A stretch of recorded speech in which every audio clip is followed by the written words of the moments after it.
He realized that it happened suddenly. The hero of Carteros woke up. He had memories of his past life, although he lives in the kingdom of Carteros. He remembered that in his past life he was an office worker in Japan. A very crowded train, boring work, unfair relationships between people. He was freed from that life and reincarnated as a prince from a country in another world. At first, he was even happy for a second that he became a prince. But this country lives below the poverty line. The hero fought with his mentor.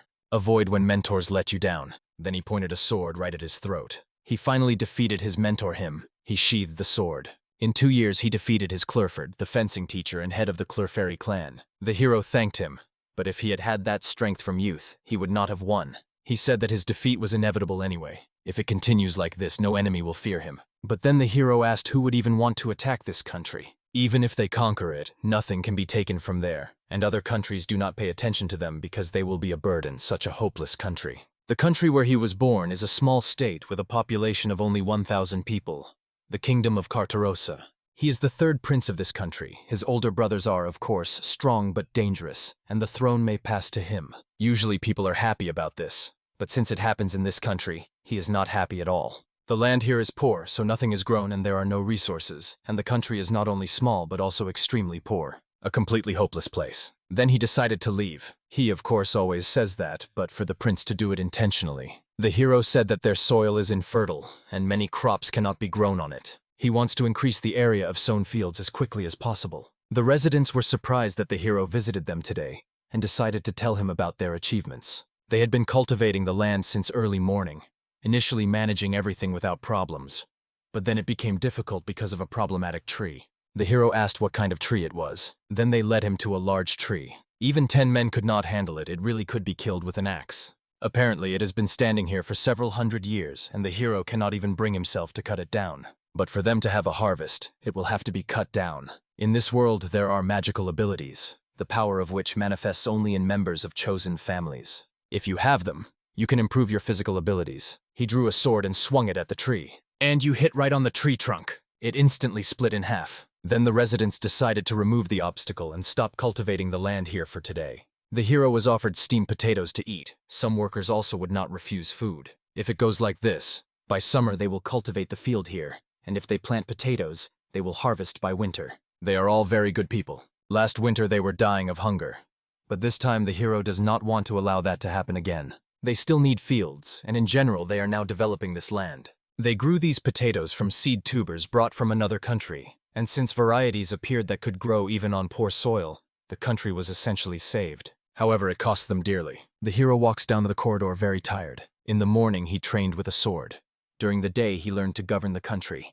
And in between, he was engaged in land development. There was a lot to do. Then the girl called him. It was his sister, whom he had not seen for a very long time. She was glad to have met him. She came to take a forgotten thing. Because of this, he is now on an expedition, so she ran away here. Her name is Miali Carterosa, the first princess of the kingdom of Carterosa. She sacrificed herself. At one reception, a prince from a rich country noticed her and married her on the condition that he would help their country. Thanks to this, last year they had fewer casualties, and he remembers well all the difficulties of those times. This girl was his first love, but he could not help anyone, so he let her go. Her husband was busy, and unpleasant rumors circulated about him.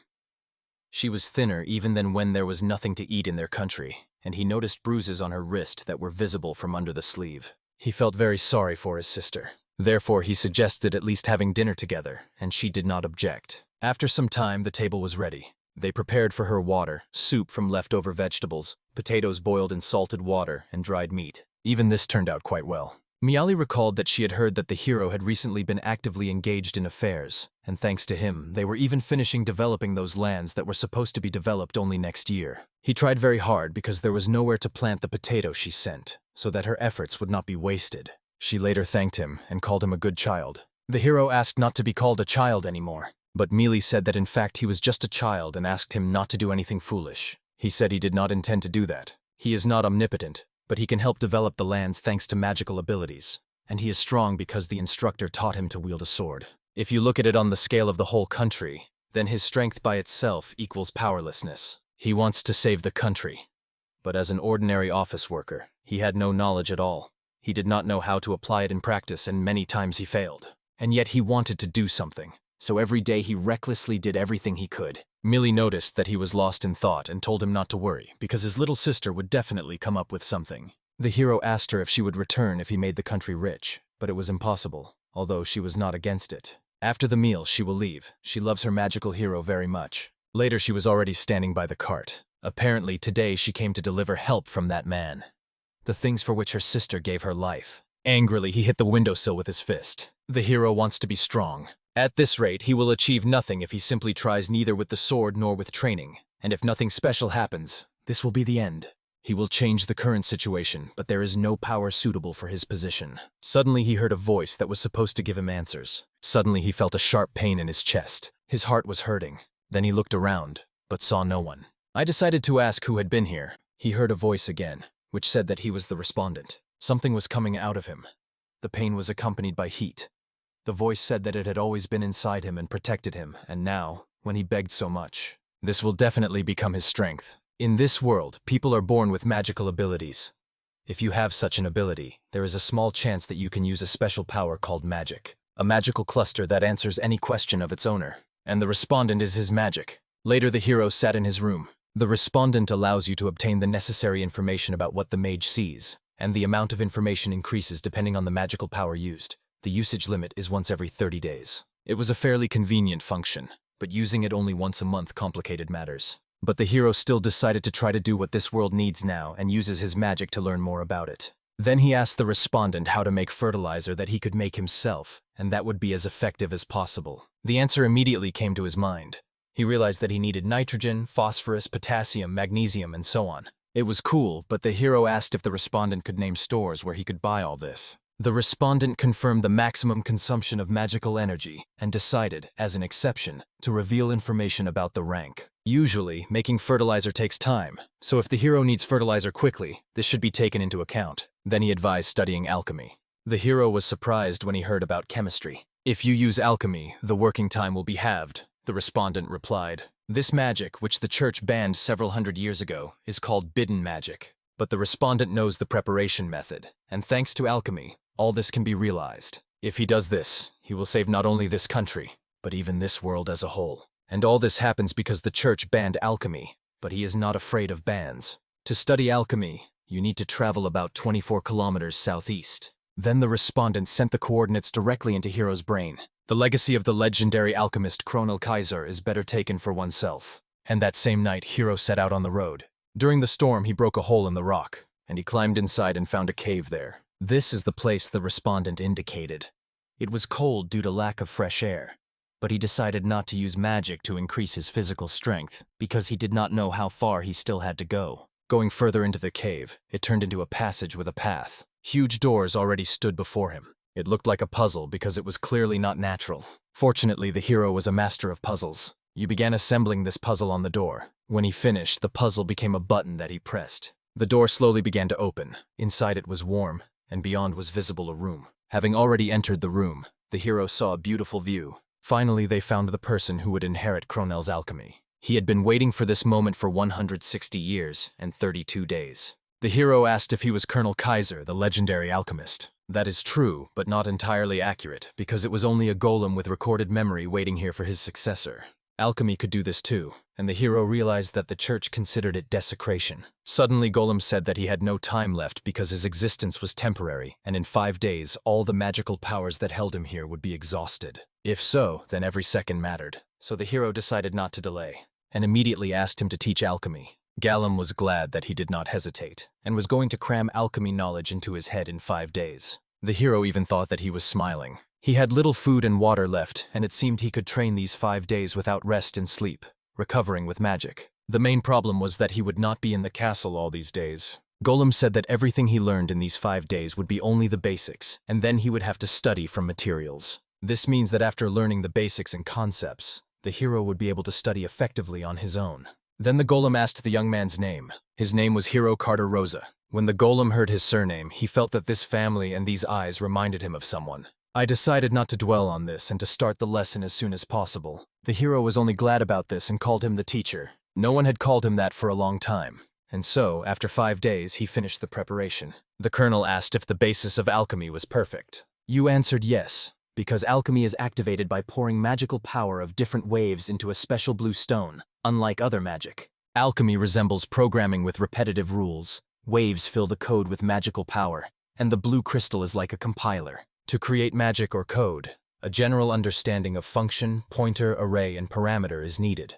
After calculating data about the location of seals, the connections between magical powers must be carefully mixed. As a result of this combination and fusion, matter, body, or soul can be created. For example, rational magic. If you generalize everything, it comes out approximately like this. The colonel was glad he could do it, because if someone else had been there, he probably would not have been able to teach him the basics. The hero was lucky because he knew programming. If he had not known programming, it would have taken him several days to understand the basics. Colonel said that among all magic there is nothing like alchemy. Alchemy is the most rational and the most beautiful of magics. But now he is calm and can finally leave. He recognized him as his successor and passed on the accumulated wisdom to him. He thanked the hero and prayed that even more of this knowledge would come into his hands, and may he pass it on to the next generation. Ero thanked his teacher, because he will definitely do it. He learned the basics and mastered the concept and idea. Later, he studied the materials left by the legendary alchemist Kronel Kaiser. He gained the power of alchemy, forbidden and lost in this world, but with it everything can be changed. 2 years have passed since the hero began studying alchemy. Simply put, alchemy is a processing technology, because everything requires material. The substance can be slightly changed, but turning stone into gold is impossible. But if you use this convenient magic depending on the plan, you can earn well and become rich. And if he thinks only about himself, it is better for him to leave this kingdom. He will find a place for himself anywhere, but he will not do this because he loves his kingdom. Even if he only has this power, he will save the kingdom. He will be able to bring back his sister. For this, he has learned a lot and will finally start to act. He will definitely do it, even if he has to do it alone. At least that's what he thought. The girl greeted him and called him a crybaby hero. The hero recognized her as Hibana. Hibana Clairford is his granddaughter. She went to the Kinar Principality to learn swordsmanship and is the hero's childhood friend. Her training is over, so she returned home. The hero asked Hibana not to call him a crybaby because he has changed. Hibana smiled in response to this request. He said that she was already 14 years old and had enough skills to join the Bronze Knight Order of the Principality of Kinar. It was exactly the powerful Knight Order that only a high-class swordsman could join. Although bronze is the lowest, it was still impressive. The hero asked why she had returned if at that age she could join the Bronze Knight's Order, since later she could join the Golden Knight's Order, which is a great honor for a swordsman. Hearing this, Hibana pouted at the hero. She said she returned because of their communication, and if he now said he forgot about it, she would hit him. The two of them sat in a field of flowers. She comforted the hero who was crying because Mealy was getting married, and asked him to smile so they would not be sent home. But he who bought her was also crying. After all, he also loves Millie and does not want to see her so sad. The hero then said that he would change this kingdom. He cannot now, but he will definitely change it. Since it happened this way, Gabbana decided to become his sword. They promised each other. The heroine was surprised that she remembered this. She would like to say this, but in reality, she could not understand herself when she returned to this kingdom. With age, she increasingly thought that this country could no longer be changed. And when she went out on the street, she noticed how dangerous and dubious the kingdom of Karos was. The thought that he would give up his dream scared her very much, and she thought it would be nice to join the Golden Knight Order. It would be nice, but Hiro still asked how long she had spent here. From her grandfather's letter, she learned that the hero really can save the kingdom, because he did not give up and is trying to do something. That is why she returned to make sure that he really had not given up on his dream. The hero was surprised and looked at Hisa, who smiled in response. He knew that the hero would act soon, so he wrote to Havana. And he really predicted it very accurately, because since childhood someone had always looked after him, and he could never hide any secret from him. Then in childhood he constantly cried. His and Hibana laughed at this. Hiro has Hisa, and Hibana returned. Now is probably the best time. Then Hibana asked to wait. She inquired how he was going to save this worthless kingdom. She was very interested.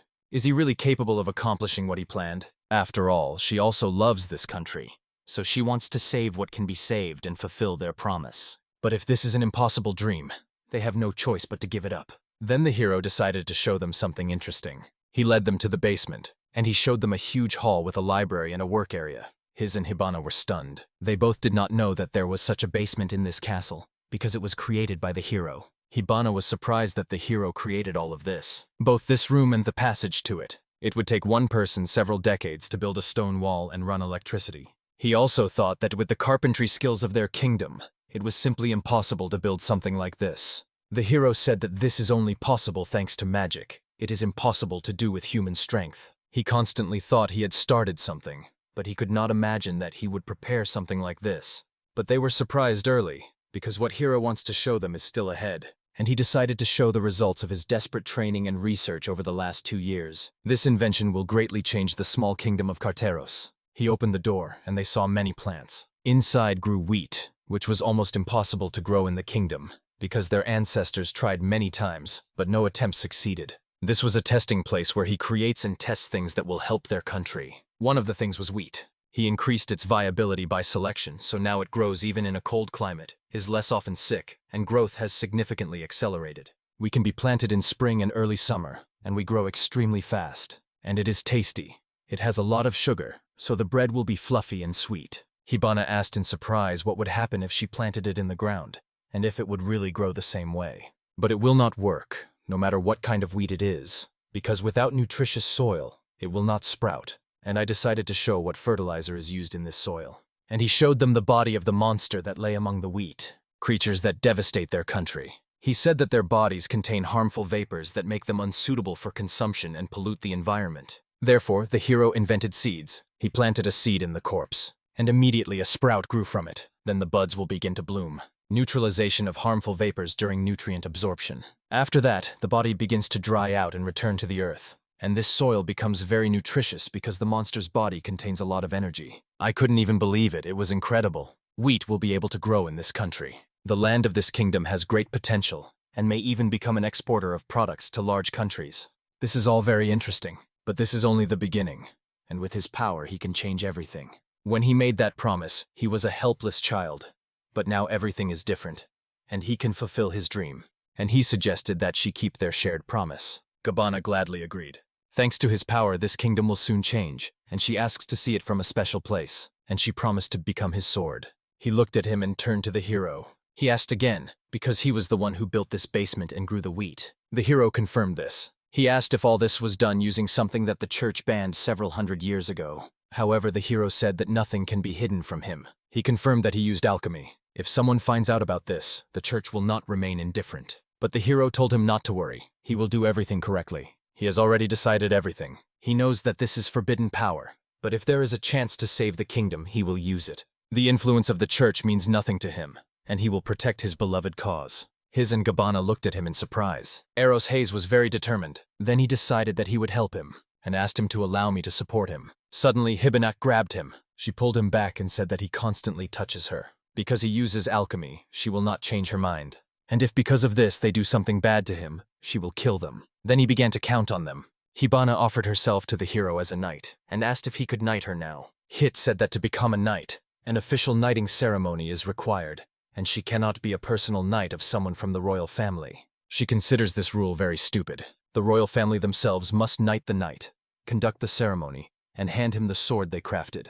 Because knighting is a very important tradition and nothing can be skipped here. He wrote that he does not mind arranging a ceremony so that everyone knows she was his knight, because she became his secret accomplice, and he needed her to act freely. Hibana suggested using some cheap sword for this, but Hiro did not want to, because she would have to defend him with that sword.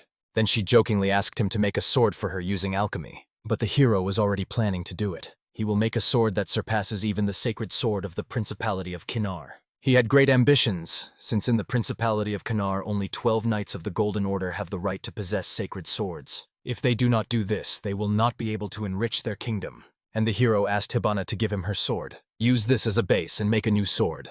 Better to take one that has been used for a long time, with a good center of gravity and a long blade. The material of this sword is an iron alloy.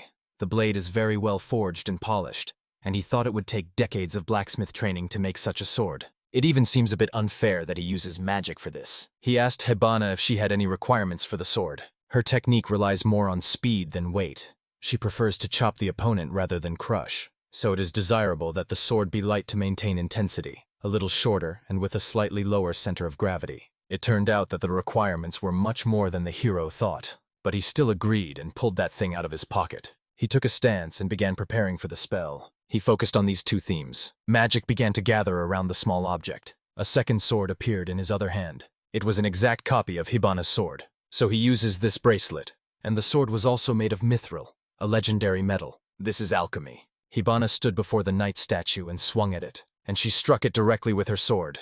The sculpture immediately broke into 2 parts. This greatly surprised Hupana. She felt nothing, although she was cutting the statue. The heroine was also surprised.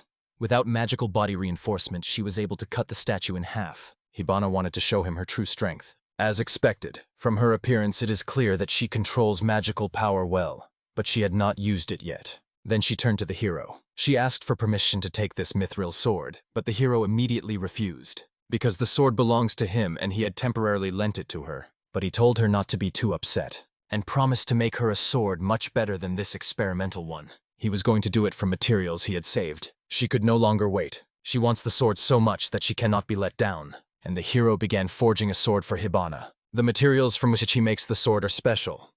He does not use mithril, and if he makes a truly strong sword, then he has good materials. And these are not metals. The fangs and hides of monsters, which he used as fertilizer, were like metal, hard, sticky, and difficult to break. Just as they enchant their swords, monsters enchant their weapons, so this is very closely connected with magical power. Although it is a very powerful weapon, a magical sword made from a monster's body harms its wielder with its miasma. However, there are masters of the magical sword who are strong enough to wield it. When they are infected with miasma, getting rid of it is the basis of alchemy. All the miasma began to gather into a sphere. It quickly curled into a ball. This crystal sphere is an alchemical tool created to eliminate miasma. The sphere was filled to the brim with miasma, and he decided to leave it for later. This monster material, freed from miasma, is crushed into pieces by a special hammer that he made himself and then remelted. An ordinary forging requires a huge furnace and special chemicals. He currently uses 3 types of monsters: Great Bear, Hunting Dog, and Golden Eagle. They are all powerful monsters, and each of their parts must be melted and mixed to form a whole, and depending on the combination, the synergy is enhanced. This method of creating a sword by combining monsters was suggested to him by the respondent, so he boasted that he could make a sword equal to the sacred sword of the Principality of Kinar. And he has knowledge that he gathered from the respondent over the past 2 years. The next step is to use magic to give the sword its shape, as Hibana requested, as well as to determine the center of gravity, blade length, and appearance. He created it. It was beautiful. Hard to believe it would be used for killing. Now the final step is to inscribe runes on the blade that mean cutting, to strengthen the sword. Then apply enchantment. This is true alchemy. Magical power penetrates the material and enhances its essence. Enchanted basic cutting. With the help of magic, the sword became stronger and reinforced its foundation. It turned out very well. Hibana will definitely be happy. Hibana Clareford began to be knighted. She swore that her sword belongs to Prince Hero. She whispered and thanked the hero for the best sword, because she had never seen such a beautiful and strong sword. But she did not look very happy, and he asked if she did not like it. She basically said that she was just nervous and afraid of what people would say if she failed. But the hero said that Hibana simply cannot lose. Most likely no one cares that the third prince has such a knight in service. But Hibana, the granddaughter of Hisa, studied in the Principality of Kinar, so there are no complaints about her as a knight. In fact, everyone here sees the true strength of Hibana. I want her to serve me. There are definitely people here who think so, but unfortunately for them this is not the case. Hibana is his friend. They have one promise. She is his partner, his support. And finally he can start moving. He has many matters with comrades, but 2 more players want to make a move. Hibana thanked Hiro for the knighting and promised to protect his sword. But she also had something for him. He did not expect this. Then she showed him a toy sheep. She said it was his responder, which looked more like an accessory. When he uses the responder, it seems like he is talking to himself, and it annoys her a bit. So she wondered what it would be like if someone else became the responder. And then she took the toy, portrayed him, and greeted the hero. He said he would think about whether to use it. I asked her what she was doing, and she said she was training. He was interested that she was doing it right in the room next to him. She said nothing could be done because she was his knight and had to be nearby. To become someone's sword means to become stronger than everyone, and if she does not become stronger, then she is a liar. She knows 8 more people who are stronger than her, and she needs to catch up with them because she spends all her free time training. It turned out that she was confident that she was stronger than 4 knights from the 12th Golden Order of the Principality of Kinar, but it was enough for the hero that she was with him. They would not have gotten the Bronze Knights, even if they had collected the money, but it was good that he had Hibana. He asked how she liked the sword. If she was delighted, the sword was very strong. You can kill an enemy with a sword only if he does not use a holy or magical sword.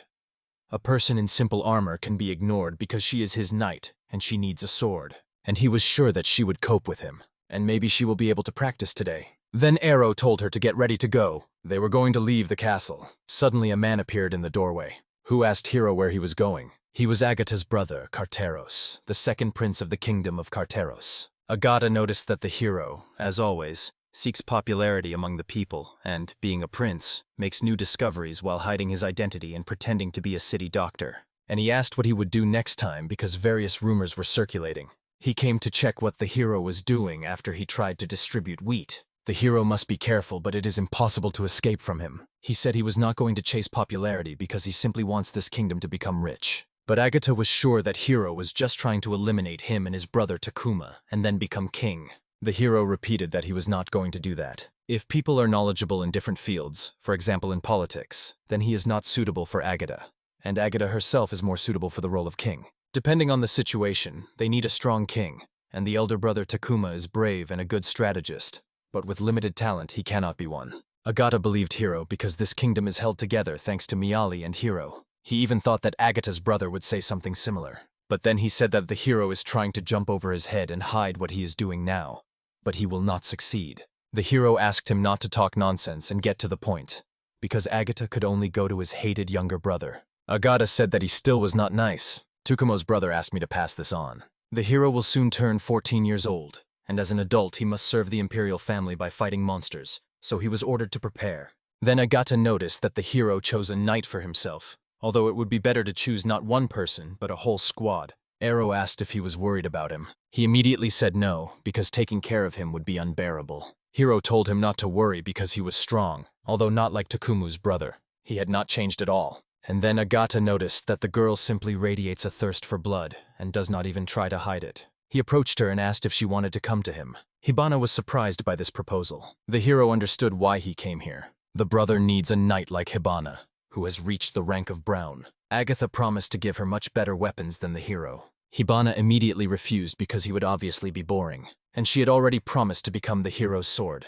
Agatha regretted a little, but a weirdo recognizes another weirdo from afar. He turned around and walked away when he remembered something, and he told the hero that if he suddenly needed him in his plan, he should call him. The real reason why he came here. If Takumi becomes king, then everything will end, and for this they need to unite. Probably he wants to use Hiro and end up above his brother Takumu in the line for the throne. But only he could effectively use Hiro's inventions, since he only knew how to create things and needed the power of agate. It was a very good offer, but he said he would think about it because if by chance Agata really wanted to help him, then his help would be useful. After that, Agata began to wait for the right answer from him. Hibana was very outraged. He invited her to join him so casually that she could not understand him. Agata was sincere, the hero confirmed this. He had so much common sense that it did not look like a lie, but Gabana still considered him a liar. After all, he always spoke badly about the hero, and there is a rift between them, the brothers. It is not even clear if he is their relative. One day the father suddenly brought him from somewhere and said that this hero is his son. The brothers were understandably upset that he, a child of unknown origin, had the right to inherit the throne. Then Bana remembered what he had recently said. She asked again if his hero did not want to become king. It was true, the status of prince suited him better because he could do whatever he wanted. If he became king, he would have no time for alchemy, so he would blame his brothers for everything. But Hibana thought he would become king. She had good intuition, and of course, she would like to become the king's knight. But then they decided to go. Today they would need her strength, which she was so proud of. After some time, they found themselves in the forest, or more precisely, the Devil's Forest. Here she could really fight strong monsters. Hiban was glad about this because simple training did not develop her. Quite loud words for such a dangerous place. Devil's Forest, a forest where evil monsters dwell, capable of causing enormous damage to the territory. Even if a monster is killed, its corpse cannot be used later. So it will have to be left in the forest, and this will become a heavy burden for the kingdom of Carteros. Hibana asked if they were sure that such clothing was suitable for a covert mission, but the hero said that he made this clothing using alchemy. He made it from the thread of an insect monster and enchanted it just like her sword. These threads are very strong, similar in hardness to steel, so Hibana decided to try to stab the hero with a knife, and she really did not cut him. The hero asked why she did not believe him.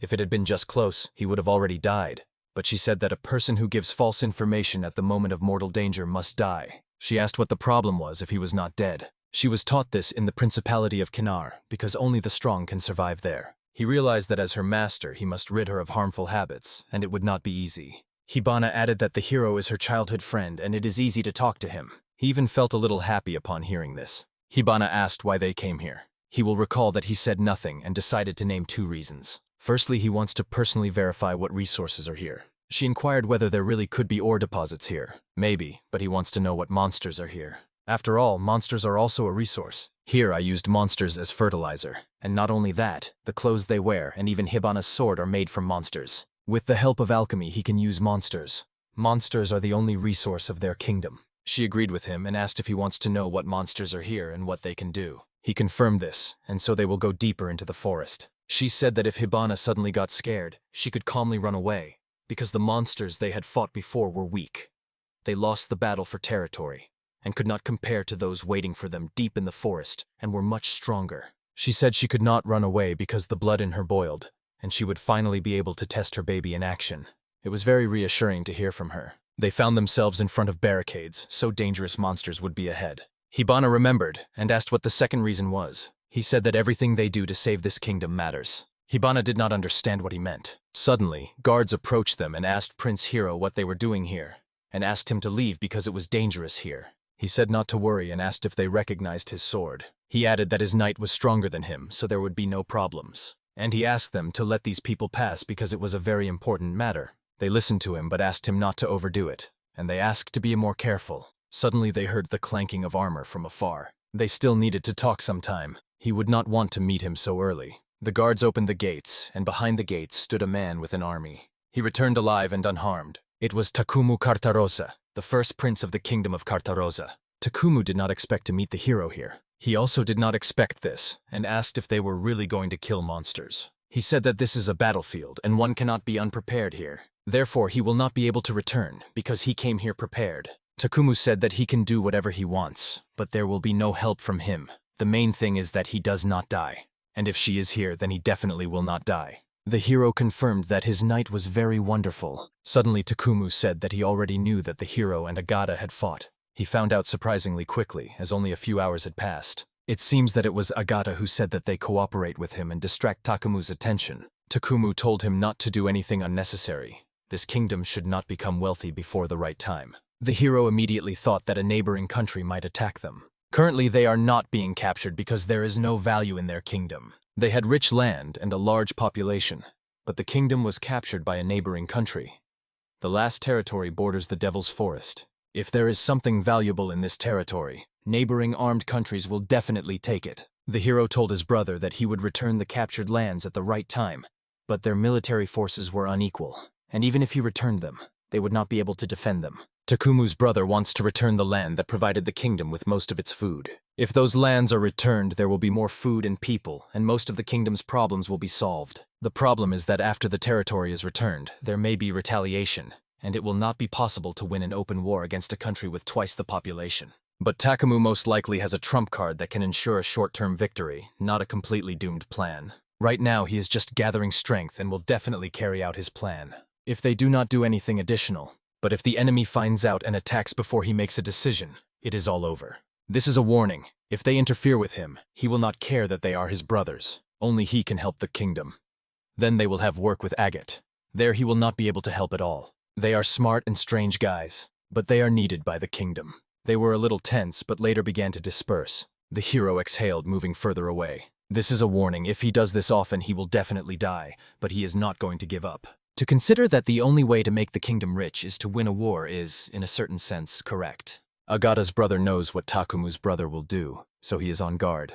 The chances of defeating neighboring countries are small, and they will not be able to keep winning. He knows this and thinks that if he leaves everything to Takumu, they will perish. That is why he did not offer help to the one he hated, even if he intended to stop him. Agata and Takumu are going to save the kingdom in different ways. Takumu wants to become a vassal of a strong country, so that it protects them from neighboring countries.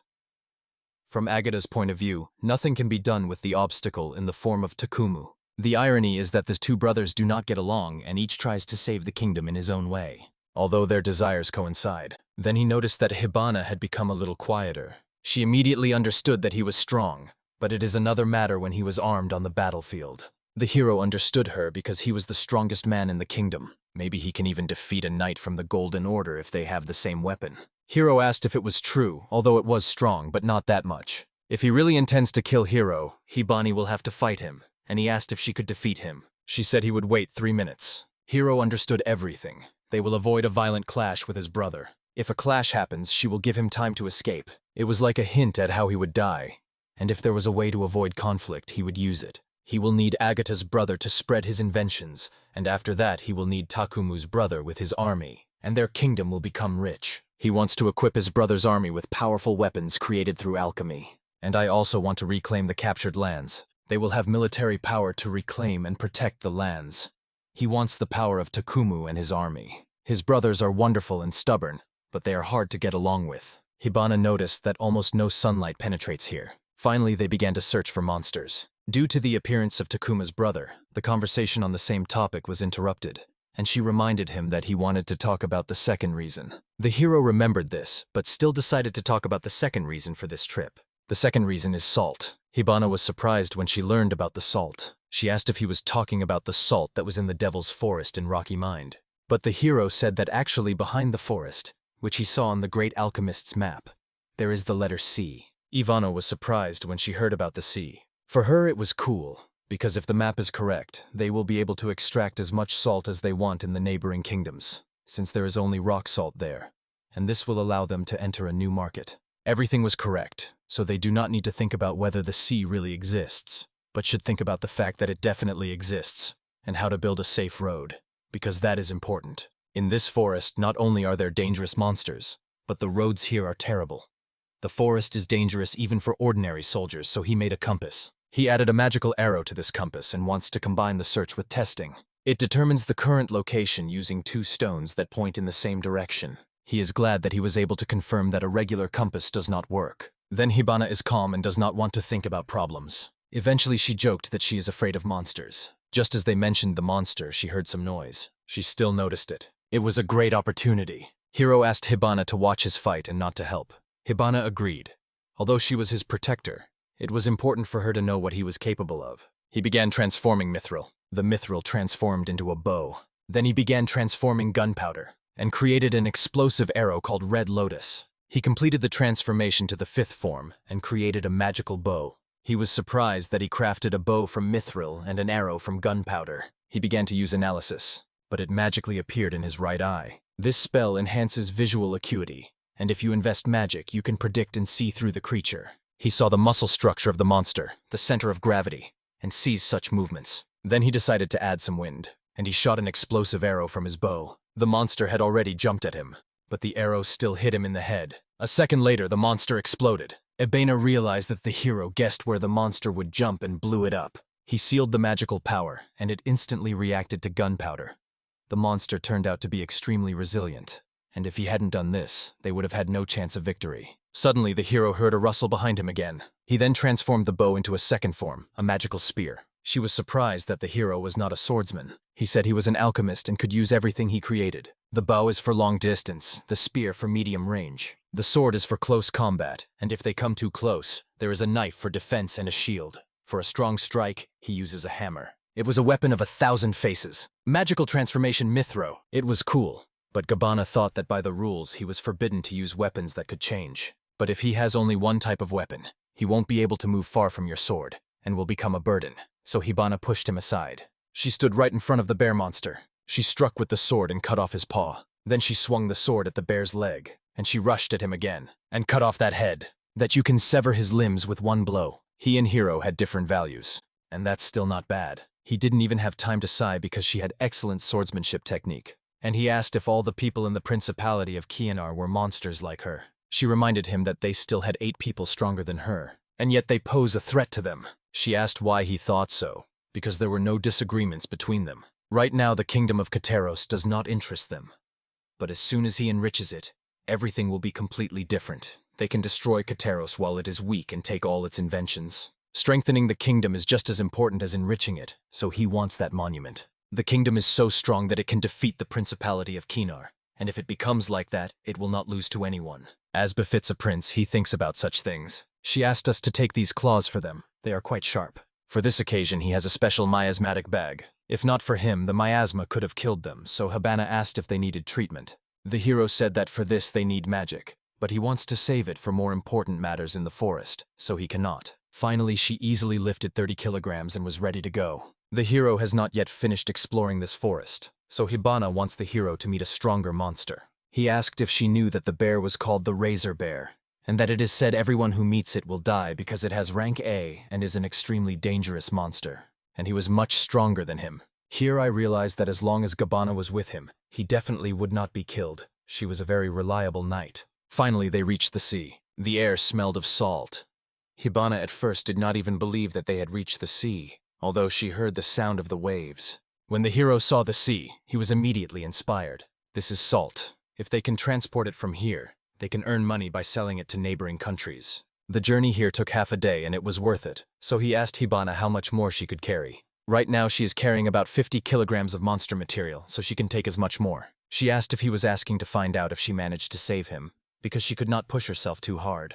Then they will take 100 kilograms of salt. He will take half for himself. Hibana asked if he really needed to take so much at once, since they had already found sea. He explained that if they take 100 kilograms at a time, it will be a good gift for the kingdom. The annual salt consumption per person is about 1.5 kilograms. For 1,000 people, it is 1.5 tons.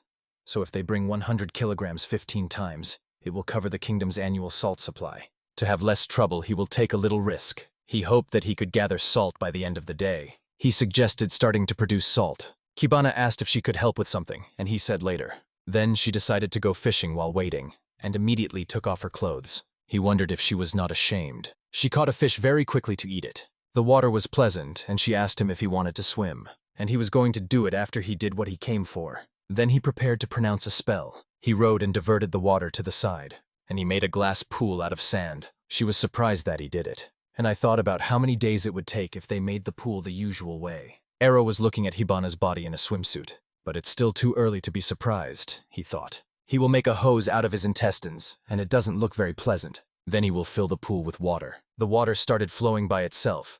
Hibana asked if this was also magic, but it was ordinary science. Here everything works on the principle of a siphon. Water flows from the sea with a higher level into the pool with a lower level. Then it turns seawater into salt. It's all alchemy, and it takes very little magic, she asked. He said that waiting for the water to dry by itself was not an option, so they couldn't do anything about it. All the water evaporated, and only salt remained. They got salt, and for Hibana it was very cool. But then the hero started adding water again. The salt content in seawater is only 4%, and he knows how much water needs to be added to completely fill the pool. Therefore, it is more efficient to collect salt by increasing its concentration and quantity. He began to repeat this many times. As expected, it was hard for him to release so much magic so often. Suddenly, Hibana began wiping sweat from her forehead. Then she gave him some water. She said he shouldn't strain himself so much, and if he suddenly felt unwell, she advised him to rest. But the hero's end is very near. If they don't collect it now, all efficiency will be lost. He asked Hibana to help him collect the salt. This bag is also made entirely of elastic material. It stretches very well. Hibana sawed the log into boards, and with their help they began to collect salt. She asked if it was really that easy to make salt. If you do everything yourself without alchemy, it will take at least a week. She wondered how many trainings are needed to increase her magical power so much. But it was just lucky that the hero was born with such great magical power. It is simply a miracle that he has so much magic, and there is a receiver.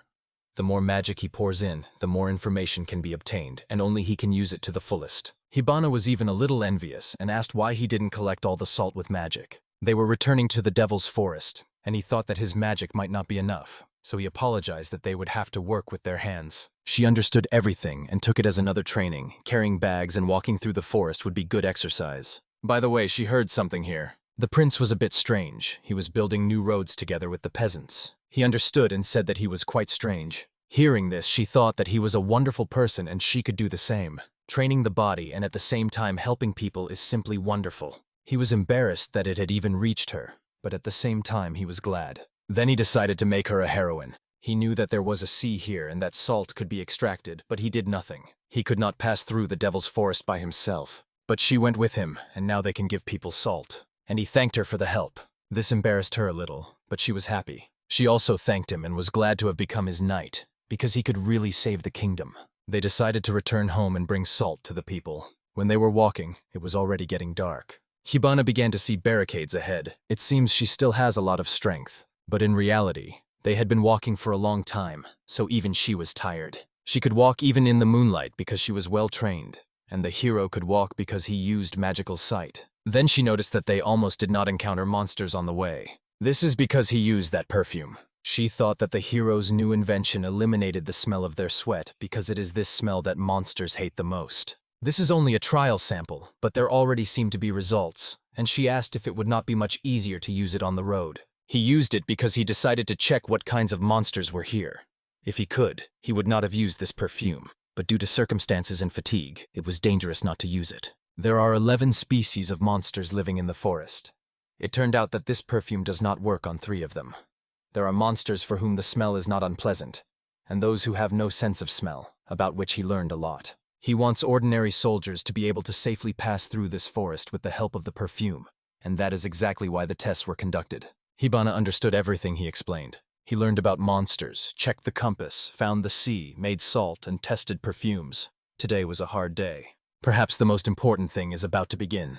Hibana was about to ask what he meant when suddenly the guards called the hero prince. They were very worried because they had been gone for a long time. He apologized for asking at such a time, but he really urgently needed to go to the castle because the brothers were definitely not sleeping at this time. A man who wants to save this country cannot wait until tomorrow, so we ask them to tell Takamu and Agata that he has salt. Takumu and Agata stood with the guards in the room and put the bags of salt in the center. At that moment, the hero entered with Hibana, who greeted them. He called them, but he himself came late, Agata complained. The hero apologized because he was dirty and needed to change clothes. He asked if it was related to salt. They were clearly worried that he found salt. Here, everyone has their own dream. The first prince, Hakuma Kartarosa, a warrior and the strongest man in the kingdom, strives to save the kingdom by force and reclaim the rich lands stolen by neighboring kingdoms, along with the people living on them. The second prince, Agata Kartarosa, is very smart in calculations. His goal is to save the kingdom through diplomacy. He wants the kingdom to become a vassal of another powerful country. And he, the hero Kartarosa, is no worse than his brothers. The third prince is just a spare brother. Until now, he could do whatever he wanted. But he took the chance to give people salt. So today he will fight for his dream. Takumu decided not to delay and directly asked him where he got the salt. The hero said that beyond the Devil's Forest there was a sea where he dug a pond and evaporated salt. Yes, as if that were true. How many people have died because of salt? Because of the salt demanded by the neighboring country, they sell treasures to buy it. They do not have enough food, they throw it away. That is why their people are dying of hunger. Their kingdom desperately needs salt. The lies about salt are simply mocking those who cried. So Hiro said that he is not so mean as to lie about salt. Takumu understood everything and praised him for it. Asking a man who wants to become the next king to acknowledge his achievements is a bad move. He did not expect it, but now is exactly the time to ask him. Then he approached Takumu with one request. Together with Hibana, they can pass through the devilish forest, but no one else can. If something happens to them, they will not be able to deliver the salt and they cannot be left without it. He asked him for an army. Takumu agreed without problems. Tomorrow he will choose the best fighters, send them, and personally escort them. Hiro is glad that Takumu also came and can show him how salt is made. He can rely on the soldiers personally trained by his brother, and it is even good that they did not ask him any questions. When Agata suddenly asked if they had gone mad, she reminded that this is the Devil's Forest, where it is very easy to get lost, and one must think ahead about attacks by dangerous monsters, because the kingdom is on the brink, and soldiers cannot be wasted in vain. Unlike Takuma's reaction, he understands this easily. He has achieved great results. Takuma wants to establish stable salt supplies. Agata is not interested in this, but he must be convinced, otherwise there will be many problems. The hero told him to calm down, so he created magical devices. A magical compass that finds the way back. With it they will not get lost, and if these spirits are used, then 3 of the 11 types of monsters will not approach. The best squads will probably be able to handle the 3 remaining types. He prepared information about the monsters and their weak spots. But he still does not know what to do with the new types of monsters, and so far cannot do anything about it. Takuma agreed with his hero because he and his knight traveled the whole way together and confirmed that the compass and spirits work. Moreover, Kumu asked if his army could do the same as the hero. If Agata meant that, he would take it as an insult. Agata then said that there is no guarantee that the hero is telling the truth. Then Takuma showed him a large pile of salt that the hero brought. And Agata still does not believe that there is a sea beyond this cursed forest. They will be able to save their subjects. Then Agata agreed, hearing all this. He knows that obtaining salt is his highest priority. But I decided to ask Kuro how he found out that there is a sea beyond the forest. He cannot go to such a dangerous place without being sure that he has explored everything since he found this sea. He must have a reason for such confidence, especially how he managed to create so much salt in one day. It is unknown why he made tools for traveling through the forest. All this has a reason. He has always been incredible and frightening, but this is too much. He asked the hero to explain himself. Otherwise he would not believe him. This time Takumu agreed with Agata. But the hero could not speak because there were too many people here to talk. He asked them to release the guards. That was his condition. After some time they were left alone. Although a guard stood by the door, he still felt uneasy. One day his father told him that he was adopted. It seems to me they see him as a younger brother, and he fears their power. And not only that, they and their brothers imagine differently how to save their kingdom, and they understand this. Although they are brothers, they are enemies to each other. For his wish to come true, they need the power of these two. So hiding his power from them would be a mistake, because it might still be needed. So he will reveal his secret. The brothers want to save the kingdom. If they are sure that his help will save the kingdom, then he will support them. He believes in the brothers' love for their kingdom. Therefore, he must convince them that this power will help them. He said he inherited an alchemist's legacy, mastered alchemy, created tools thanks to alchemy, and learned about the sea from a map that was in this legacy. Hearing this, they could now expel him from the kingdom, and he did not know what they would do. Takumu will ask if he understood that alchemy was forbidden by the church. Now he will not get away with just death, but he will still save the kingdom with the help of alchemy. If nothing is done, it will die. They must understand that alone they are fighting a battle with no chance of victory. Takumu and Agata thought about it, and realized that they clearly cannot ignore it. Then he asks Takumu to gather a squad of soldiers with magical weapons and attack neighboring countries. The hero understood this too, a good remark. He decided to close this gap in power by using magical swords.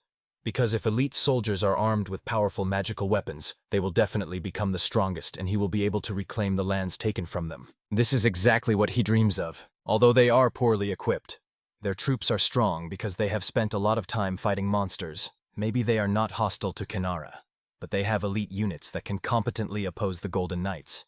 Yet they lack overall military strength. But this had no future. The poisonous cloud from the magical swords would simply destroy them. Even if he gained a temporary victory, he would waste elite soldiers in vain. Next will be a terrible collapse of power and cruel retribution. And he also turned to Agata to find out if he would really ask for protection from other strong countries, and if he wants to save the country by selling it. It turned out that the hero learned everything about him. Agata said that there is no other way to save their kingdom. This is better than what the idiot jock proposed. But Hiro did not think that it would change anything. The kingdom had already given away its sister and thus continued its existence. So what does he propose to do next to save themselves? They have nothing, and that is exactly what it means to belong to someone. Diplomacy is needed to prevent this from happening, said Agatha. He might manage, but Hiro sees his limits. He only prolongs their lives, but that way they will not save the kingdom. Therefore, he rejects all their plans. Since he refuses, Hiro is really going to save them using alchemy. He will show them another way out, so he said they received not only salt, and he asked Hibana to show him the power of alchemy. She opened the door and invited them to enter. The girl entered the room with something in her hands. The guard was already about to drive her out, but Takumu said to let her in. The girl moved the rag aside, under which lay the bread. It was white bread. Takumu immediately asked if they really grew wheat in Krateros. That couldn't be, and Agata even thought that he had bought it. But it was precisely thanks to alchemy that bread was baked from wheat that grew in their kingdom. The monster's body is good as fertilizer, and this wheat withstands cold and diseases and grows in 3 months.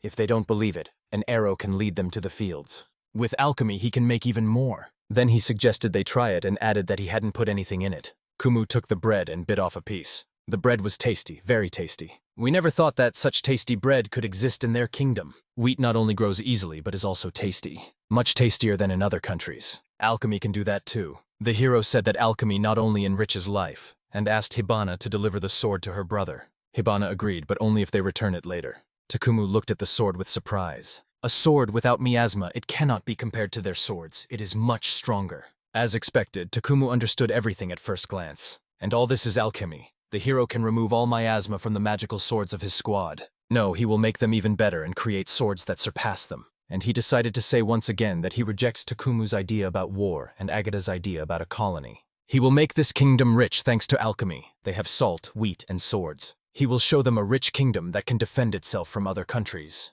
Thanks to all this, they will be able to protect themselves, and he wants to do more than just protect them. Their subjects have already suffered enough, and they also have the right to happiness. It is not enough for him just to eliminate hunger. He strives to make the kingdom prosperous. Takumu and Agata looked at him.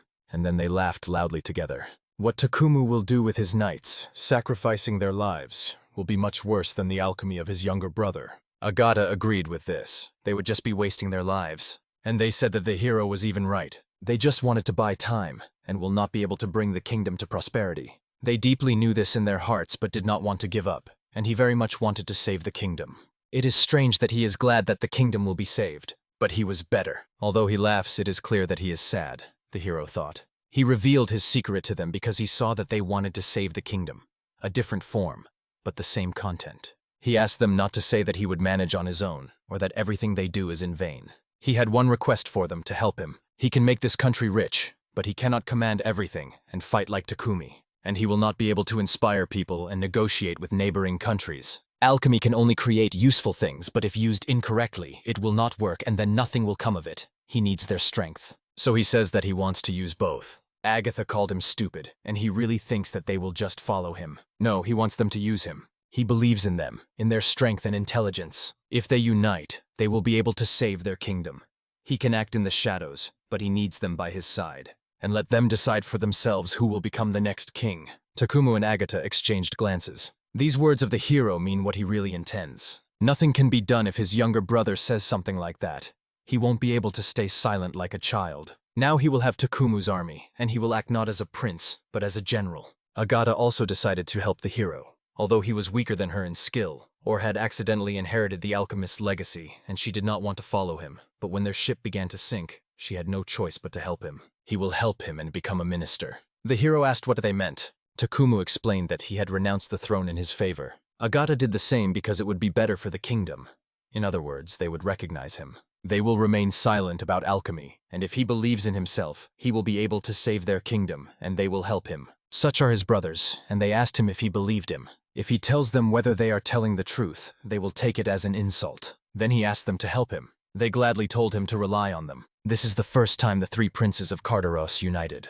This is truly the beginning, but not of the salvation of the kingdom of Carteros, but of prosperity. He was confident that united they could do everything, but this confidence was unfounded. Morning came, and the hero woke up yawning widely. It seems he was tired after negotiations with the brothers, and he did not like it very much. You heard a voice from behind asking if he was going the right way. Takumu's squad and he himself gathered equipment and went to the sea. It was good that they all eventually united. He was entrusted with alchemy to enrich the kingdom, to take care of the army, to monitor internal politics, and to negotiate with other countries, but he could not handle it. He can calmly entrust his brothers with what they are strong at. There was one problem. Since his brothers refused the throne, he became the next king. Agata took on the usual work, but there is work that only the king can do. Hibana said that yesterday was cool, as befits a prince, but now she has to call him king. But he asked her to just call him hero. That is exactly how he wants her to address him. Hibana agreed to this. She recalled that after returning she never saw the king. Hiro said that his father is now ill and has been in a coma for several years. Takumu was supposed to temporarily perform the duties of the king, but since his older brothers abdicated the throne, he will now perform these duties. Since there is a possibility that the father will wake up, it is impossible to simply choose a king, so one of the reasons for instability in the kingdom is the regency. Hibana understood everything and wished him luck. The hero asked him to stop talking about her as if she were a stranger. If he is very busy, then she will be busy too, because depending on further events they might send an assassin. She agreed with this and decided that she needed to train more and become stronger. She does not know what to do with a sparring partner, and if she trains alone, she definitely will not be able to surpass herself. And she asked if he knows someone strong. Hiro suggested that she ask Takumu about this. He is also currently looking for a sparring partner. Suddenly Hibana asked if the hero would win if he used alchemy, and the hero replied that even with a good weapon with magical transformation, his brother would still break it. He is unusual, strong, and skillful. That is exactly what he is. Auntie added that she cannot compare to him. That was quite straightforward on his part. Takumu is a military genius. He understands military strategy well, but the most important thing is his personal combat power. When a clash with a neighboring country occurred, he noticed a five-fold difference in forces. When Hiro says that she cannot compare to someone, she cannot help but throw an even bigger challenge at him. She has changed after all. Hibana also asked who baked that bread. She knew that the wheat was good, but to make such delicious bread from it, you need to know something. Hiro said that this is his secret worker and he will introduce her to him later. She was embarrassed that the secret agent turned out to be a girl, and Hiro immediately said that there is nothing between them. Suddenly Takumu approached Hiro and spoke, and he asked if they were lost. According to the compass, they are moving in the right direction. For a moment, Hibana even thought it was a bear. The soldiers went further and further. Hiro thought that today they would just come to the sea, look around, and leave. But Takumo said that they would set up camp by the sea. To get salt, effort, and time are needed. And this applied not only to those nights when he had to pick people for the escort. It was good that there were about 50 unemployed knights in the kingdom. The rest of the knights work in the royal fields and have no time for training. Instead of sending valuable specialized knights to mine salt, it is more efficient to build a base and escort real miners to the sea. Takumu asked if he could build the road on his own. There are too many trees and grass here. It is hard to walk and there are many blind spots, so one must defend very carefully. It is not even clear how many years it will take to build the road in the Devil's Forest. If you think about it, they need the road not only for transporting salt. People will need good food, and later they will have to build a port for fishing. Based on this, the road is very important, and if large wagons with ship cargo are to travel on it, it should be made safe. But to build the road, they need to fend off monsters, cut down trees, and clear places for a road about 20 kilometers long. The hero thought about how much strength he would need to work and not get tired, because there was no end in sight and it was too dangerous. Suddenly, he decided to admit that they were wrong. They did not have to go through the damn forest. They just wanted a safer road to the sea. He says something strange again, thought Kum, but for Hibana it was already a usual thing. And the hero said he would do something before winter. Only 3 months left, and he promised that he would definitely do everything. Hibana had a bad feeling because she knew he was plotting something. He is eagerly waiting for it. Finally, the soldiers reached the sea. Everyone was happy because there really was the sea here. The sun had already begun to set, and because of the large number of people, they took a long time to get here. It was good that they would not have to spend the night in the Devil's Forest. The warriors suddenly shouted loudly that they saw the sea for the first time and smelled the salt. The best soldiers behaved like little children. As soon as they set up camp, everyone will be free. The soldiers were talking. They were more interested in food, especially fish in this sea. They finally began to set up camp. They set everything up quite quickly, and all because they were all delighted with the sea. Takumu invited Hiro and Hibana to go fishing with him. I really don't want to eat canned food, but there is a sea nearby and you can eat something tasty. All three were already sitting on the rock with fishing rods. Hiro caught a fish on his fishing rod. There was not a soul here, and the fish were careless and very easy to catch. She asked if this fish could be eaten. Hiro said that if the poison is not removed, it will not be possible. Takumu would not even refuse to eat such fish if the poison was very weak.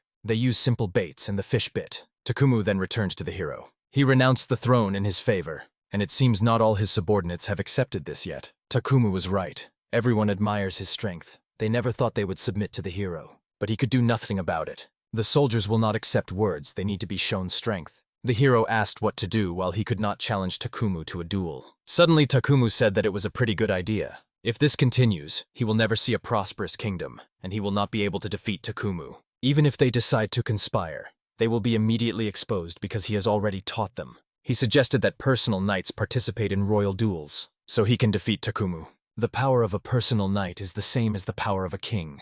Hibana immediately said that she was weaker than Takumu, and he confirmed this and added that he would train her. He was going to do it anyway. After all, they need a hero who can endure everything. But his own light cannot be weak. Hibana should train with Takumo to surpass him.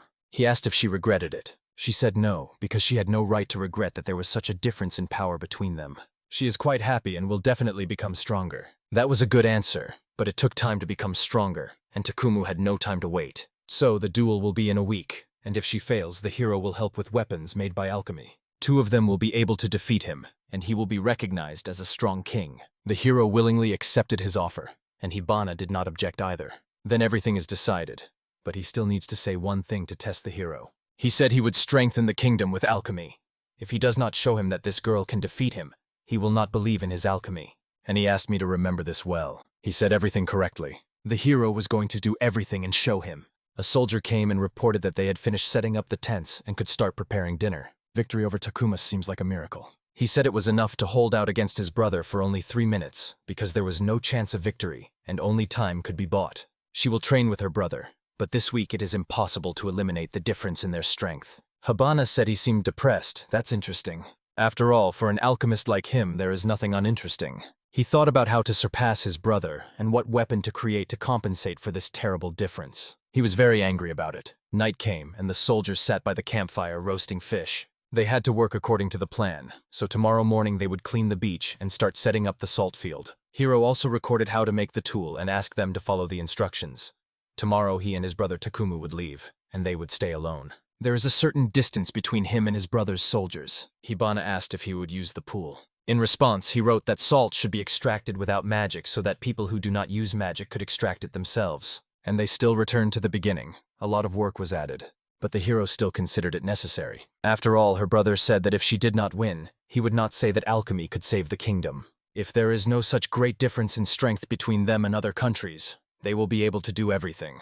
At first, weapons were made for the weak. The ideal weapon is one that anyone can use and that can kill anyone. It was previously believed that if a country is rich, someone will attack it, so they prepare powerful weapons. First, you need to weaken the enemy, and Takumu with his incredible power will deliver the final blow. This is his main tactic. Hibana is undoubtedly grateful for the creation of the powerful weapon, but wants to defeat him with her own strength. The hero also wanted her to surpass her brother, not necessarily in a duel. After it, she will still train for several days or surpass him. She promised him this, not knowing how long it would take, but she will become the strongest. If this does not happen, then it will not be worth it. She wants to be worthy of the hero. They looked at each other for a while. Yuno turned away and said that it was good that she was so confident in herself. The atmosphere was a bit strange. Hibana asked what he had come up with. You wanted to build a road from the sea to the kingdom, but only 3 months remained, and Hibana did not consider it possible. But the hero was confident he could, because he only says what he can do. So she needed to come up with a good plan. She would find time for that later. But first this week she needed to make weapons. But that is not entirely true. Tomorrow morning he finished the road plan, and then he will start building it and think about its armament during construction. During the day he will build the road and think about weapons. And in the evening he will start making a weapon prototype.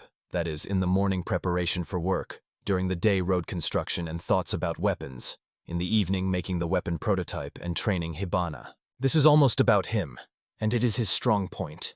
He comes up with a plan in his head, then writes it down and thinks through the details. Tomorrow they will return to the castle and immediately have to get to work, so he asks Tabana for help.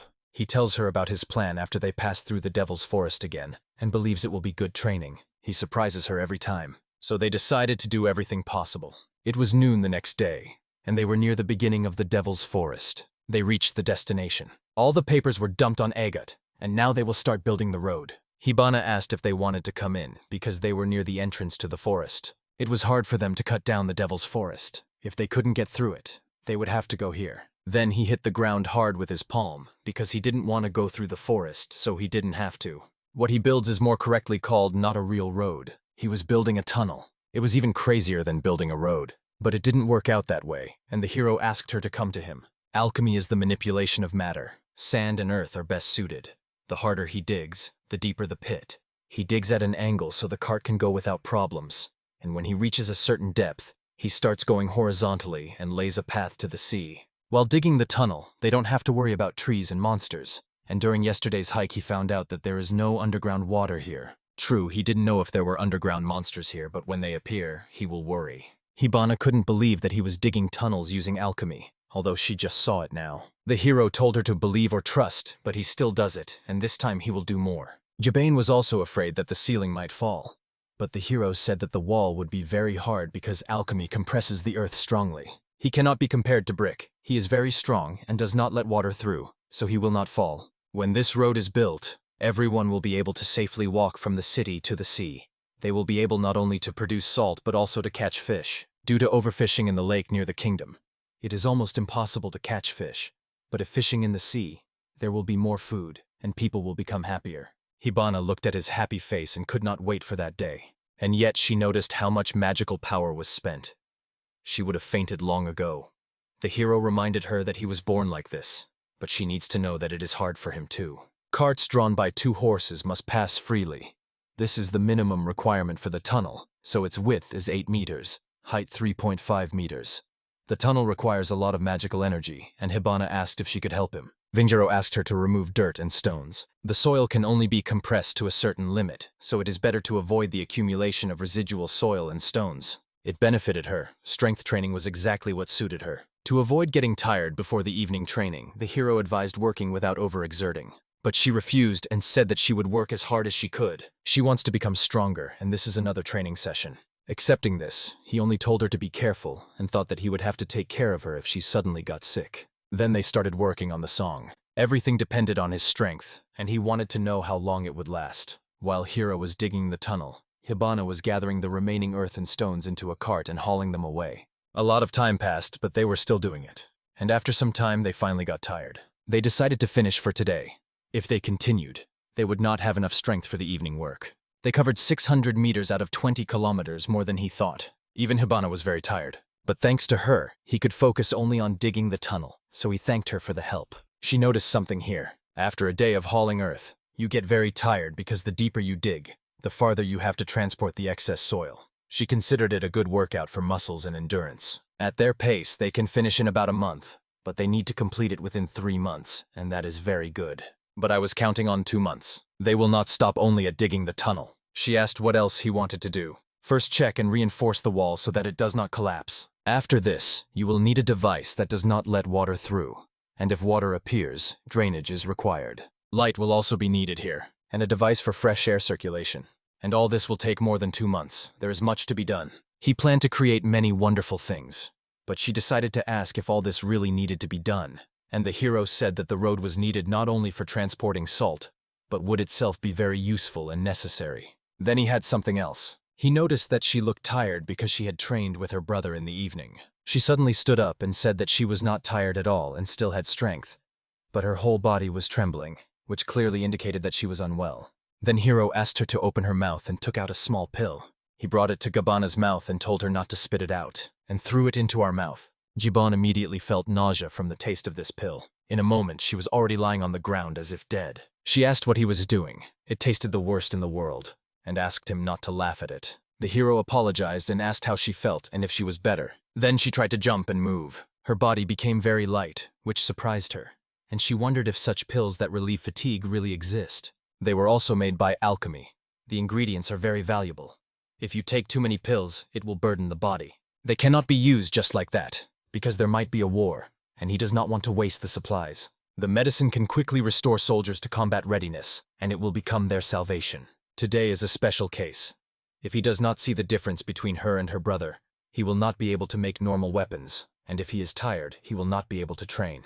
He regretted it because she had already decided to work to exhaustion and take the medicine to recover quickly and go to training. She thanked him for such a valuable medicine. Decide to return. But before leaving, Hibana wanted to ask him something else. She had one small request for him, and she wondered if she could become his lover. Then she began to wait for his answer to her request. The hero asked what she was talking about. She immediately said directly that she had fallen in love with him, so she decided to confess to him. She cannot be his queen, but he can hide their relationship, and she would not say that just to please a man. He asked if she was telling the truth. Hibana really fell in love with him at that meeting when he dared to stand against 2 brothers. That is why she is telling him this. She asked him what he would say to that. Then he asked if Hibana had ever dated anyone. No, she had not dated yet, but she believed they would manage it. People are also animals. You just have to trust instincts.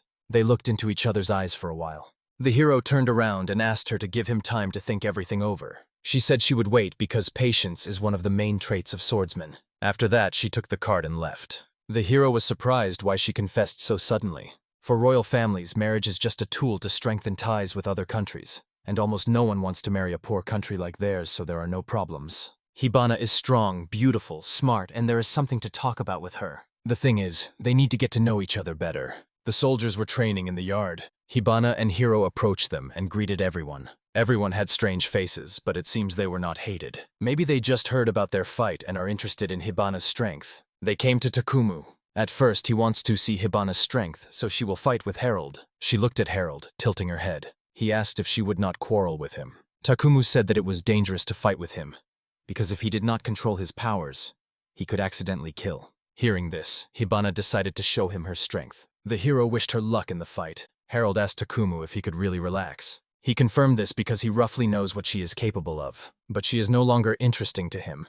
Were Hibana and Harold already standing in the arena? The hero watched them and asked this of everyone else. Hibana asked what the rules were. Harold suggested that she take wooden swords, and they would fight until the first hit. She agreed to these conditions. The hero saw a lot of strength in Harold. He was confident that he belonged to the top 12 in the squad, and if the magical power smoothly enveloped the body, his physical abilities would improve. Takumu ordered them to prepare for battle. As soon as the fight began, both immediately rushed forward. Hibana struck with a sword, but Harold managed to block the blow. Then she started hitting him many times. She moved quite fast. Hibana spun, gripping the messenger. He tensed a little because of her pressure. The spectators praised her footwork and speed, while Harold just defended himself. Turning around Harold, she takes a convenient position for attack. There was only one nuance. Harold holds well, repels attacks, and you need to hit her to grab. Harold chose the perfect moment, how he suddenly tossed her sword. But Hibana even managed to deflect his strikes. Harold does not yield to Hibana in speed, and her tactics are also very exhausting. Suddenly Harold already started hitting her, but he missed, and Hibana disappeared from his sight. She appeared above him and flew behind his back. When Harold landed on the ground, he was confused, and there was a direct hit from Hibana. Harold fell to the ground. He acknowledged her victory and said that it was quite convincing. They thanked each other for the fight. Then they will turn to Kumu. He praised them for the struggle. According to his observation, Hibana was strong in her own way. She asked what that meant. Then he asked to borrow her sword. Taking her sword in his hands, he began to draw his own. He gave it to the hero and asked to hold it firmly in front of him. He took it, held it, and asked what it was for. Takumu warned that he would come. He tensed his leg and prepared to rush forward. And with one sweep, he cut his sword like butter. The hero's heart literally fell to his feet. Takumu said that this sword was very good. His sword was also good, but now it was just junk. Hibana asked why he did that, while Takumu was checking their weapons before the fight. If Hibana had lost during their fight, if they had fought with wooden swords or real weapons, this would have happened. She asked how long he would continue to underestimate her, and if he really thought he could win by taking her blow. He said he would win, and if he couldn't, he wouldn't say so. Hibana told him she didn't need his help. Takumu told her to prove it with a victory, and if she did, the next fight would not be easy. But only if she could. She took her sword from Takumu's hands. The hero asks if she was confident she could handle it. She was confident that she would win. At first, she just wanted to see the difference in their strength, but now she wants to win. It seems she was quite angry. The brother behaved provocatively and did not think that he was actually underestimating Kibata. Takumu and Hibana stood in the arena, and they announced that their fight had begun, and lost dryness. Very quickly, in just a moment. The hero was mistaken because he thought that Takumu's brother would go first, and Hibana would only defend. But Hibana acted differently. He allowed Hibana to attack first, then easily dodged, and finished the fight with one blow. Maintaining the correct distance and feeling the opponent's rhythm is the foundation of a swordsman. It was a victory not of speed or strength, but of skill. From the very beginning, the brother had no plan. There was simply a significant difference in strength. Takumu said that she is in good physical shape. She puts in enough effort but relies only on her talent, and he could not tolerate complacency. He thinks only about himself and does not notice the enemy. Lacking observation, understanding, and foresight, truly strong people cannot be defeated. With that, he finished and ordered the soldiers to return to their posts. They began to disperse, and Takumu approached the hero. He said that Hibana was a skilled swordswoman, but that changes nothing. Her problem is that for her, there are only winners and losers. He says that she considered losing to him normal, did not regret it much, and he did not interest her. She thought only about herself, and because of that lost. This is a fatal flaw. Hibana never had a suitable opponent of the same age, and the Golden Knights were too far away. She doesn't know how to look an opponent in the eye and attack suddenly, so she needs to feel the bitterness of defeat. I will definitely win. It's the best way to see the enemy from the other side. He is not only strong, but also leads people on the right path. It's good that they were on the same side. The heroine thanked him. Now she will definitely become stronger. Takumu also had a request for the hero, and he asked him to make a sword for himself, and if possible use his broken sword as material. The hero's sword, made by alchemy, was able to cut it. This was an important ritual for Takumu. Even if he used it that way, it doesn't matter. He wants to fight with him again if he can. Through this ritual, he was able to accept alchemy and move forward. The hero agreed to this. As a sign of gratitude for training with Hibana, he will make him a good sword. Ordinary metal has no history, so when casting enchantments, compatibility will be poor. But Takumi's brother fought with a sword, so he must have combat experience, and the enchantment casting will go well. He just asked him not to use the new sword against Hibana. That is exactly what Takumu planned, to check if they could surpass him. He placed his hands on the hero and left. Hibana was still sitting in the arena. The hero approached her from behind. Hibana was lost. She looked at him with tears in her eyes. She suffered a crushing defeat. She had lost before, but had never felt such disappointment. Hearing this, the hero advised her to let go of the grudge. She will definitely become stronger and will no longer be so clumsy. And the hero believed in her. Then he suggested she go home. During the fight, he understood what she needed, and he would help her win. Hibana agreed with him. They came together to his workplace. She saw again the difference between herself and Takumu. No matter how much she trained, she would not catch up to him in a week. And now she needed the hero's strength. The word now in her words proves that she is looking to the future. She did not need his consolation, so he decided not to interfere. The two of them will defeat Takumu's brother. Hibana was not made to win today. Simply revealing the difference between them gave enough results. The hero is right, but he is much further than she thought. Even in such an unfavorable position, when she cannot move her arms and legs, she is no longer so confident. He asked why she was so shy, and she said she would not be like that anymore. She called him bad, he only says offensive words. Hibana will definitely catch up with him, but it is still impossible to defeat him in a week. No matter how many swords he made for her, she could not even resist him and wondered what to do. The hero said that they only had one thing left to do: improve everything except the sword. She asked what that meant. The lightness, sharpness, strength, and destructive power of this sword are approximately equal to 4. The basis of her sword is lightness and sharpness. It is impossible to make it lighter, but the sharpness is sufficient. Her fighting style already has endurance and destructive power, so there is no point in improving that. Therefore, he will create armor that improves reflexes and dynamic vision. Reflexes and dynamic vision will be built into the armor, but due to the load on the body, they will work only for 3 minutes. This is quite enough for fighting swordsmen, and she asked how he would make such armor. Then the hero took the doll, which responds, and he said that he would use electricity. Hibana was surprised when she heard about electricity. Then she asked what it was. The hero doubted whether he could explain it at all, so I decided that it would be faster to show it on her. She asked if it was something indecent. The hero immediately said no, and he began to think about what to do. Then he decided to do something. Hibana thought it was clearly indecent. She told him not to be shy because he could do whatever he wanted. So he decided to show her and shook her hand. She was hit by an electric shock, so she squealed loudly in surprise. He laughed. She asked why he laughed. He laughed because she answered unexpectedly sweetly. As it turned out, it was electricity. The hero explained that there are nerves in the human body and electric current passes through them. Muscles move thanks to electricity. So, if you deliberately apply current, the muscles will involuntarily contract, and then her arm will lift by itself. Gibain was not very pleased that his hands moved by themselves and asked if he really wanted to use such a tool. By manipulating electrical signals in the brain, one can improve dynamic vision and reduce reaction time by speeding up signal transmission to the muscles, and this is exactly the effect he plans to embed in the armor. Hibana agreed to this. She wants to use electricity at tomorrow's training, get used to the armor, and carefully study the movements of Prince Takumu.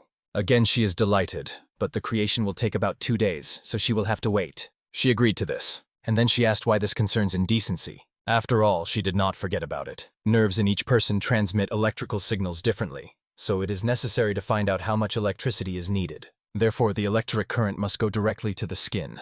If there are obstacles, accuracy will decrease and it will not be possible to collect accurate data. Hibana understood everything and asked if it was possible to start receiving data after eating and bathing. Here I wanted to find out the reason for this. She said that she needed to prepare. She wanted to look good before meeting her beloved. After eating, everything was fine, he said, because he said he wanted to meet someone. He arranged to meet the baker who bakes delicious bread, so he invited her to go with him. She was interested in getting to know the person Hiro liked. He asked her how she knew that he liked this man. She replied that she understood from his voice. When he talks about it, he looks happier. She still did not understand. She was very attentive. Then the hero said that one could even say that he loved her. After all, she is an important link in the kingdom's rescue. The hero was waiting for Hibana in the hall. Then she came and apologized for being late. She was in a hurry, so she wore casual clothes. The hero asked what happened. It looked like it really worked for her. Then asked what that smell was. Hibana took perfume from the Principality of Kinar, today's special beast, so she decided to apply it. He asked if they were just going to have dinner and gather data. Hibana said no, because Hira could let her down today, but he immediately refused. She called him a coward. As they walked, she asked if the royal family lived on this floor. They were going to meet one of its members. She was surprised and asked if this was really his fiancée. He asked her what she was doing and told her to go to that room. Then he opened the door. They entered a room that resembled a library. This is the royal room. It used to be her father's office, but she turned it into a room. Someone was sitting on the stairs, and she closed the book, and she gave them grades. A little girl approached them. She asked, "Hibana is a knight." Hibana looked at her and thought she was very cute. The hero introduced her to Hibana.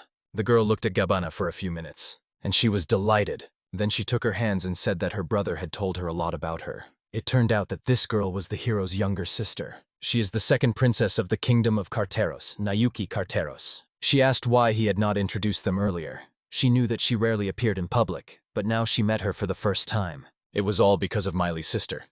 They deliberately do not show Nayuki to people, so he apologized. Hibana realized that he was right. She bowed to Nayuki, said she was glad to meet her, and introduced herself as Hibana Clarford, the hero prince's knight. She was also glad to meet him and asked if she was her brother's friend. Bonnet asked if she knew that they were friends. The hero explained that she rarely went outside due to poor health, so he told her about the world around. Earlier, when he came for a book, he always told her about Hibana. She is weak but always envied strong women, Nayuki admitted. That's why I always admired her. Hibana envied that he had such a sister. She is so sweet that I really want to hug her tightly. Suddenly she was asked not to do this. Hibana recognized the voice and raised her head. They were waiting for them. It was Rebecca's night, Nayuki's friend, Hiro's and Hibana's. Nayuki said that as long as she is here, everything is fine. Rebecca said that only she can hug her. Hiro greeted Rebecca and thanked her for the help. Rebecca herself was not against it. It was Princess Nayuki's order, but she will not forget the humiliation when she was forced to wear a maid's outfit. When Hibana realized that it was she who brought them food then, although they had not seen each other for a long time, Rebecca asked if she did not know because she was a bad student. When Hibana got scared, she immediately said that she was joking, and greeted her because she became a knight of the Prince Hiro. She said that the hero was quite stubborn and refused on other nights. It turned out he was waiting for her because of a promise they made. She was very happy and thanked me for it. The hero simply said that it was nothing special. Rebecca skips training with Master Git. She later called him good in quotes. But he became stronger, she asked. Hibana thought that Rebecca would become the army commander. It was strange that she served someone. If she chose a lover for herself, it would have to be Princess Nayuki. She is a wonderful person. Hearing this, Rebecca laughed quietly. And she said that Princess Nayuki means everything to her and that she's the greatest treasure of this kingdom. And she will protect her at the cost of her own life. Hibana asked if she had always been like that. The hero said that they are different from Nayuki. She simply idolizes her. He approached Rebecca and said that her love for Nayuki was already obvious, so he would explain everything to Hibana himself. He said that the two of them were secret allies. To convince the brothers, Nayuki baked bread, and Rebecca, pretending to be a maid, delivered it to them. At this stage, he does not want many people to know about them, so he asks for their help. And he decided to return to the main point, because he was called here and everything was ready. Nayuki asked Rebecca to bring this, and she brought a rag with something inside. It was an insert that the hero asked to be made. The hero took one thing and broke it in half, and he said that it was well made. When Hibana asked what it was, the hero explained to her that it was a type of noodles. It was hard and tasteless, just dried canned food that needed to be cooked first to be edible. It may sound simple, but if you boil pasta in hot water, it is very tasty. It was made from wheat, sea salt given to them by the brother, water, and a few eggs, mixed into dough and passed through a pasta machine that the brother made using alchemy. The resulting pasta needs to be dried in the sun. The surface of the pasta must harden and not change shape. Drying indoors returns moisture and prevents cracks, while in the sun and wind it dries completely. Pasta can be stored for 3 years, so in a good harvest it is prepared and set aside in case of a bad harvest. Hibana tried many different noodles in Kienarduchi, but had never tasted anything so hard. The only canned food Rebecca had ever seen was dry bread, but she had never thought about dry noodles. The hero asked Nayuki. She called him to eat and prepared not only dry food. She asked them to sit at the table because she had prepared many dishes. They all sat down at the table together. Hibana offered them help, but they refused because they were her guests. And Nayuki, after all the preparations, told them to enjoy her noodles. The noodles looked very tasty. Rebecca smiled and said to try the pasta that Princess Nayuki had prepared because she had worked very hard. At first, the hero decided to add a little salt. Then he twirled the macaroni on a fork. He took it into his mouth and began to chew. It was delicious. It turned out much tastier than his own. This pasta is so unusual. Mayuki's food is light and pleasant to the taste. When the hero cooked it, it was simply terrible. He never imagined that salt could improve the taste so much. Nayuki said that she practiced a lot, and the hero was confident that their subjects would like her food. It was pleasant that after so many attempts, such a delicious dish came out. Nayuki asked the hero to try the pasta and sauce first, and poured out admiring compliments. I decided to pour a little white sauce first. When the hero tried it, he immediately understood what it was. It was a potato sauce. It was made from mushroom soup, to which mashed potatoes and salt were added. Since he has memories from another world, he is not surprised by such a sauce based on mashed onion soup. But Nayuki is different. She was able to invent such a sauce.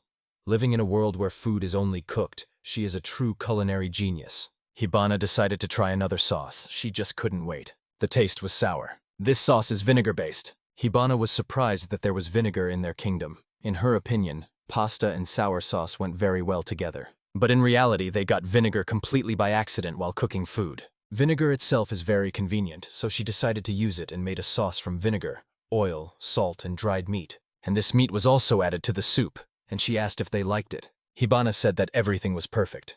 Both options were very tasty. They have very rich flavors. She did a great job, and I asked for permission to borrow her recipes. Nayuki gladly agreed and decided to show these recipes to everyone. Rebecca rushed to Nayuki with congratulations. They will not only give people wheat but also simple pasta recipes with delicious sauces. Nayuki's help is simply invaluable and will be needed in the future. Then Hiro remembered that she had told how she accidentally made vinegar, and he asked if she succeeded in what she was trying to do. She replied that everything turned out well. It can still be improved, but it's already quite tasty. Hibana asked what exactly happened. The hero asked Nayuki for something. He has been trying to do it for a long time.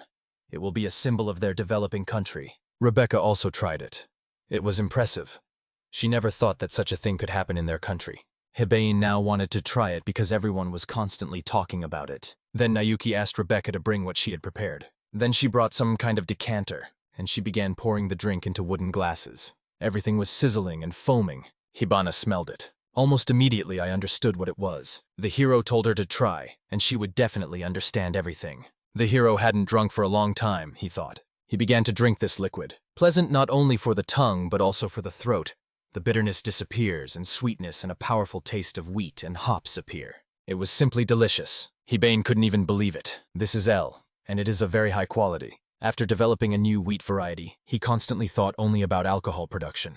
It is not necessarily for saving the kingdom, but it is needed to make people's lives richer and happier. Such a symbol can be flavor products, for example, ale. It is strange that she had already tried ale in the Principality of Kanar, but for the first time it was so tasty. Regarding the taste, the hero learned from the respondent that the main thing in it is the quality of wheat and the talent of Nayuki. This is the taste of happiness, a product not for a simple life, but for a rich and full life. Then he returned to Nayuki. He said that at the Harvest Festival he would announce that he would become king. He wanted this beer to be registered in his name, and asked her to arrange everything. Nayuki said that she would somehow manage this task. Rebecca also decided to do everything to help her. You can always rely on Nayuki. She's not the younger sister for nothing. The brothers think that Nayuki is unnecessary. She is too trusting and not suitable for diplomacy, so she cannot marry for convenience. She is not only very trusting, even if smart, she is definitely not for politics. Although she has magical abilities, her skin is too sensitive to the sun. Physical exercise harms her health, so she will not be able to fight, and kindness also hinders her. But Nayuki can save their kingdom. The bread that the brothers liked was baked by Nayuki. Next time they will tell them everything. They will definitely change their attitude towards Nayuki. The education of Brother Takumu and Hibana is very important, but it is equally important to make their kingdom prosperous. When they unite with Brother Agi and plant wheat everywhere, they will need Nayuki's recipes. Doing all this, their kingdom will only move forward. They started cleaning up after the meal. There was lunch, so the heroes said it was time to start measuring. But Hibana asked for 1 more hour. When he asked why, she said the food was so delicious that she overate, and her stomach became very big. Hiro really didn't worry much about it, but she asked him to understand her. The hero agreed and immediately heard her start training. He asked if she was sweating. She hated sweating, so she had a towel with her. Almost an hour had passed. Then Hibana started undressing, and when she finished, she said she was ready. She approached the hero and thanked him for waiting. She stood naked before him and asked if they could start now. The hero looked at her and asked her to stand there, and he said that he would try to do everything faster. She was quite embarrassed to stand like that. He suddenly touched her back, and she screamed loudly. When he asked if everything was all right, she said that his hands were cold. But the hero said that it was more likely her hot skin on the back. At point C, it was more open. He felt strange. When she is so modest. Then he shook his head and realized that it was not right. It would offend Hibana, so he forced himself not to think about it and to concentrate. He again passed an electric discharge through her body. She still could not get used to the electric shock. The hero told her to wait a little. It was impressive. She was wonderfully developing her body. She had talent. Hibana was surprised that he could understand all this just from the electric current. If they succeed now, the difference with Takamu's brother will be minimal, and this will be her part of the work. She will definitely become stronger in a week. Even with his weapon, her efforts will not be as strong as Takumu's, but together they will manage it. Hibana noted that it would be pointless if only she used his weapon, and he replied that in the future he and his brother Takumu plan to equip their army with it. It turns out he will do the same with the men. It's good that he had to make weapons for everyone. It turned out that he would also make personal weapons for each. If they get bad weapons, their army will be on the level of the Golden Knights of the Duchy of Kanar. If they improve the weapons, that will be their goal. If they do not win as easily as Takuma's brother without alchemical equipment, it will be bad. It was cool that the hero said that, and it makes sense. She apologized for complaining earlier and will do her best. That was a good response. She is ready to do anything for the sake of hurting Princess Nayuki. Delicious food gives a lot of energy. There is a little left. He asked her not to move. After some time, he became very tired. She thanked him and asked if he was very tired, and he thought that to some extent he was. But that's all for today, so she can go to her room. And he himself wants to bring the work to perfection. She said that when he saw her naked, she was very nervous and felt awkward. After these words, she left. Jiro began to think about what to order him to do. The next day, the tunnel near the Devil's Forest. They dig and dig, but at the end is still not visible. The distance is still small, but it will be harder further on, said Jiro. On the way, it is necessary to prepare equipment for drainage and ventilation. And he said that now they need to have lunch. The food looked very tasty. For lunch, they have pasta prepared by Nayuki. She explained that one should not forget to season the sauce so that it is easier to snack on the street. They will not take up much space. Then the minced meat should be wrapped in ready-made noodles. She added a little salt to the minced meat and made small cutlets. Princess Nayuki loves to learn new things very much. Hibana tried it, and she liked it. This salty taste is simply paradise for a tired body. They only started digging the tunnel yesterday. Since morning, they have only been digging this tunnel. Nothing can be done. If they have important matters during the day, he will meet with Prince Agata, and Hibana will train with Takumu. From now on, only she and Prince Takumu will train. She believed that she had to show the soldiers how to become stronger. The hero remembered that he would be busy today, so he would not be able to watch their training. But he wants her to tell in detail how she felt after the training. And then he gave Hibana a suit. It turned out to be the very same suit. But he said that it would take at least 2 days. And all because she said she would get used to it in a day. And also wants to clearly see her brother's movements. Then she grabbed him by the cheeks. He said that if you look closely, circles are visible under his eyes. She asked if he had not slept, and the hero replied that he had slept, but only for 5 minutes. But Hibana was very glad that he did all this for her. She said that they really are going to leave the tunnel at this stage. It will collapse. Everything was not in order. They cannot leave it like this. If they do not work hard today, they will not finish on time. They can only do this with magic, and the mana recovery time is the same, so nothing will collapse here in 2 days. Everything seems very strong, but next to Hibana it is actually not that strong. The sooner he finishes, the faster Hibana will become stronger. It is okay that he did not sleep one night. She thanked him and promised to wear it very carefully. The hero told her not to be shy, and to talk about her feelings. She is still inexperienced and has many weak spots, so he will do more for now. She will test the suit, find its weak spots, he will improve it, and she will become much stronger, as will their life. If so, she will not hold back. The hero sat in the castle in front of Agatha. It is good that he came, and Agatha asked to first show him the materials. This year they will use the fields, so that their people can grow wheat, but first they need to show the result, because the risk is not for the people, but for them. Currently, they have 2 types of fields, private and public. State fields are managed by night workers who are not professionals. Their training lasts a few hours, and the rest of the time they either work the fields or manage the household. And soldiers are usually 2nd or 3rd sons, or very rarely people from another country. They help harvest the kingdom's common crop, and in return receive a salary. And when they get old, they retire. Thanks to the brothers' development plan, there is always a generous harvest. Even after paying salaries, he remains in the black. Landless people receive money for decent food and dream of someday having their own field. This system was invented by my brother, and the people in the kingdom are now in a favorable position.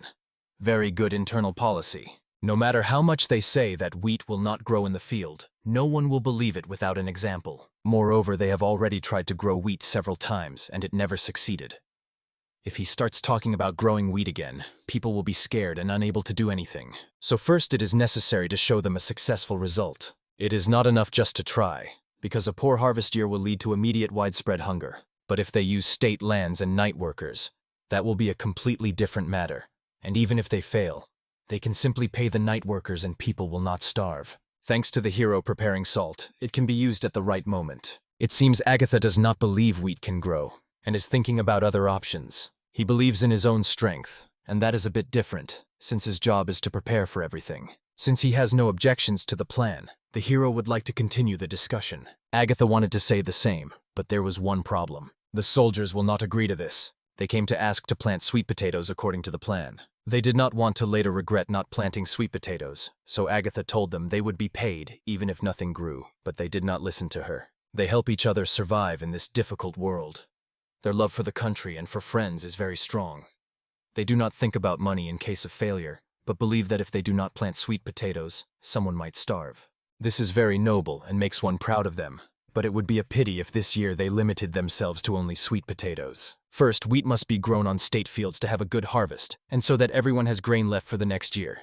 And next year wheat sowing will be planned throughout the kingdom. If it doesn't work out this year, they will be late by a whole year. The only drawback is the difference in yield, because improved wheat produces much more than sweet potato. Right now it is very dangerous to rely only on sweet potato, because if it continues to be grown on the same land, the yield will decrease due to gradual soil depletion. It is much worse when sweet potato gets infected. If it falls ill, it will inevitably lead to widespread famine. There is no guarantee that this will not happen. The hero wants them to have at least 2 main crops. Wheat is one of the pillars of the kingdom's salvation. Losing 1 productive year will hit its economy hard. Of course, they could simply order the knights to work, but that would be wrong. This kingdom exists only because people love it, and if its foundation is destroyed, accumulated discontent will immediately burst out. But if they are forced to sow wheat and it grows, it might be possible to convince the people, though it is quite risky. The people who live here are the kingdom's only treasure. They cannot be lost. It takes 3 months for this wheat to mature. This variety is cold-resistant, but does not survive the entire winter. Considering the season, it must be sown no later than 3 weeks before it becomes too late. But he wants everyone to work because he believes they can enrich their kingdom. So he turned to Agatha's brother and asked him to convince them personally. 5 years ago, the hero ran with a sword and shouted at a tree. But when he hit the tree, he only flew back. The workers immediately ran up to him and asked him to rest because just waving a sword would not make him stronger. The hero thought that he would like to wake up in an open field among seeds. He was hungry and needed to get money. Then someone gave him a few boiled potatoes. The boy asked if he had rested and gave him a treat from his mother. And then he encouraged all the other workers to make another push because they were also princes. The hero thanked him for the treat and that boy returned to work. The hero and Agatha look at the field from above. Today the work finished earlier. Agatha asked why he did not learn more about it, but he did not want to bother them and decided to wait until they finished. Agatha could have called them to the castle, but he does not want to go to the outpost. He said that you have to show your sincerity. Agatha's brother's story was wonderful, but there was something strange in it. It is strange that Agatha could not convince them, and realized that he would have to try to convince them himself. The man pressed the bell and said that they had finished and worked well. Then Arrow approached and greeted them. The boy told him not to come alone, and the hero knew that he himself knew that it was not right to do so. He would like to talk to the hero because certain rumors are going around. Then he asked him for more new tools because the times when one could do without them were over and they would be grateful to him. Hero agreed with them because they were more practical than the old ones. Most of the extracted iron went to making armor. It's a pity there was no mine here. If he doesn't use the handle he already took in his hands, he will be forced to use only the blade tip. And the boy also wondered when they would be able to plant sweet potatoes. The hero did not think he needed adventures, so boldly grow wheat. And then he said that they would grow wheat. They have no other choice. The workers immediately began whispering about it. They could not believe that this was their hero prince, and thought about it for a long time. But Hero 2 asked them to listen to him because he wants them to think about growing green onions and wheat. He asked them to stop mumbling and look more closely at the wheat he brought. Maybe this time with special fertilizer it will sprout. Wheat is much more reliable than sweet potatoes. The chance of failure with it is very small. If everything goes according to plan, it will yield a harvest by winter. The workers thought about it. It's small. It will eat little. They will feed them like mosquitoes, said the boy. Even here lies the prince, possibly eternal. And if everything goes according to plan, he asked if he knew what happens when hunger comes. This year winter may come very early, and if he did not do strange deeds, they could survive it peacefully. And he asked why do unnecessary things. Perhaps Simon is not a bad person, but he does not agree that growing sweet potatoes is the only right way out. And maybe he is a fool, but unlike others, he can be convinced. He is one of those who can be trusted, because talking to someone else can lead to unpleasant consequences. The hero was able to answer his question why he wanted to grow wheat. It is done to enrich the country. When he was told that the same idea still guides him, he replied that in any case sweet potatoes can no longer be used. The yield of this wheat is higher than that of sweet potatoes, but in its current form it is useless, and the country may decline. And he was very afraid of this, said the hero. He bowed and asked them to trust him. They were surprised by this trick of Heron. His request should not be what they need now. Now he negotiates, even if he does not want to do it. All their wishes and help meant only one thing.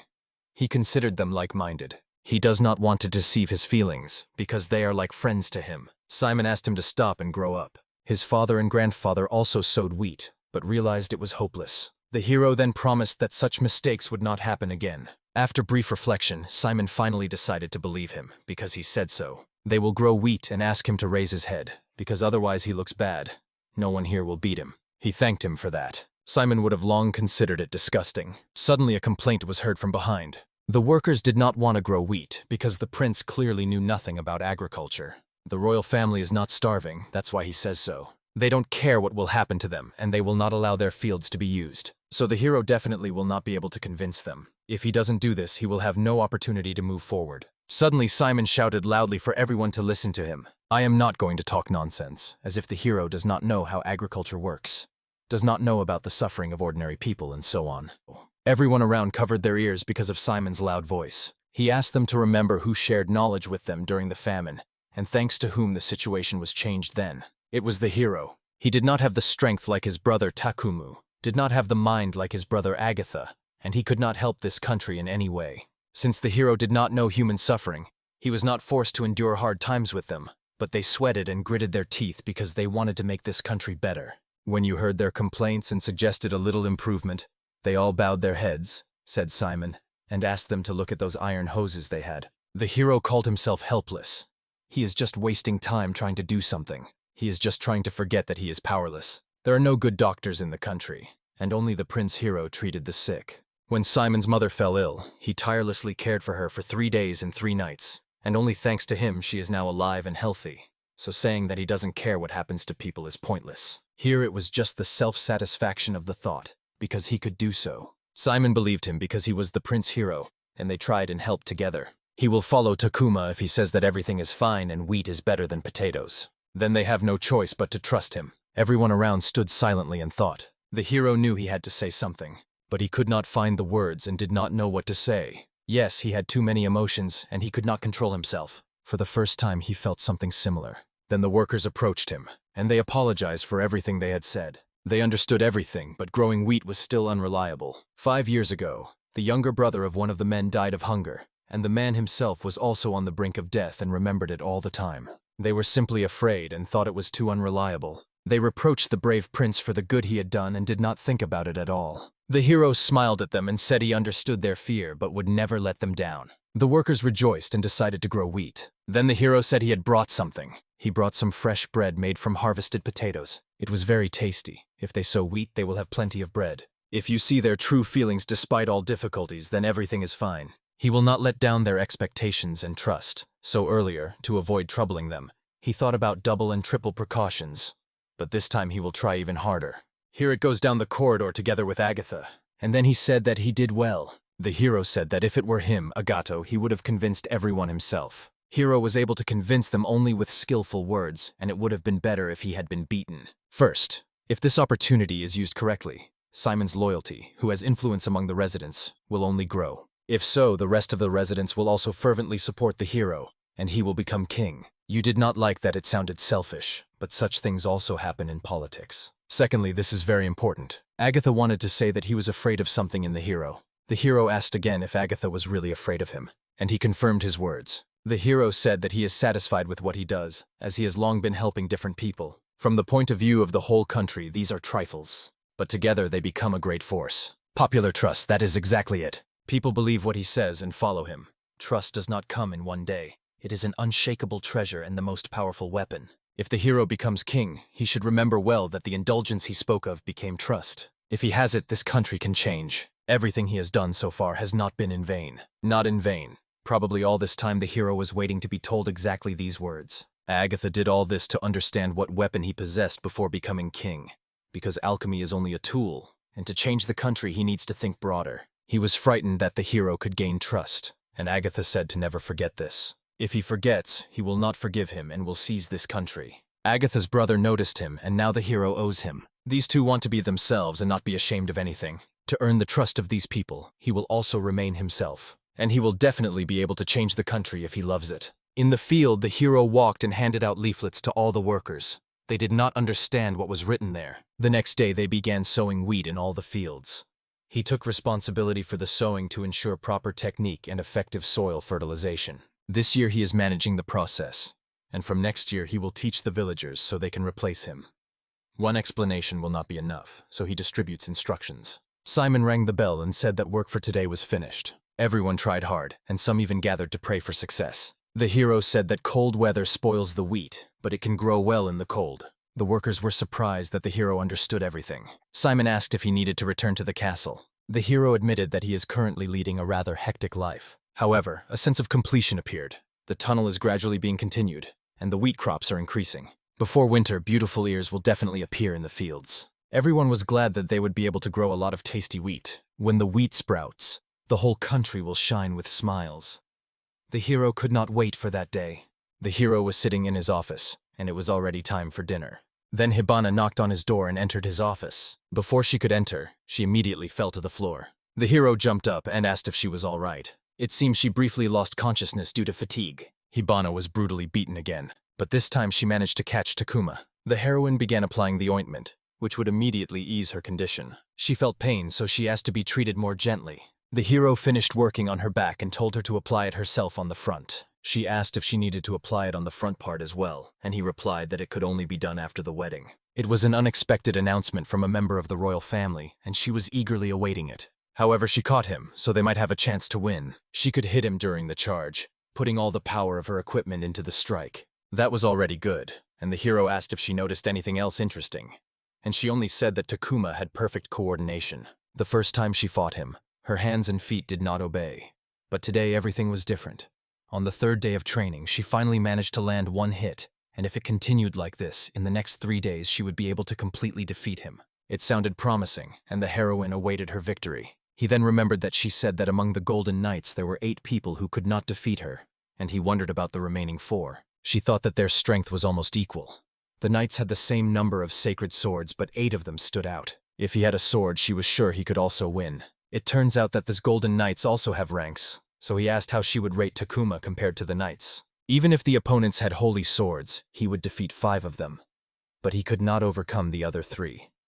Those called the 3 sacred swords are special. Perhaps if Takuma's brother had a magical sword created by the hero, he could defeat the 3 sacred swords. Hibana said that maybe he would win, and maybe he would lose. Until today, the hero knew that his brother was strong, but did not understand if this was really so overall, although he felt his powerful strength well comparable to the Golden Knights. If they can include Takuma in their plan, the chances of success will increase. The main problem of this country is that neighboring states will start invading when they learn about its wealth. At such times, it is best to solve the problem without using force. However, those who supported victory at any cost were significantly more than those who did not want war.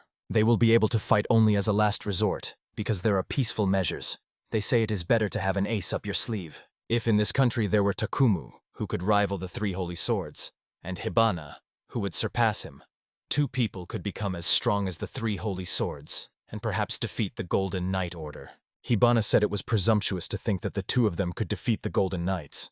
They needed at least one more person, and that would be the hero, said Hibana. The hero refused, because even with a first-class sword he would not become the best. Hibana understood this, so thanks to his fighting style he would be on their level, and that would be enough. He could be, but it was not necessary, said the hero. Besides, it would be nice to try to find out the combat power of alchemical silver. Then he asked her not to change clothes in his room. She asked what the problem was, since in the future they would most likely live together. She was quite stubborn, but since she had no questions about the equipment, he said not to waste time and asked what had happened.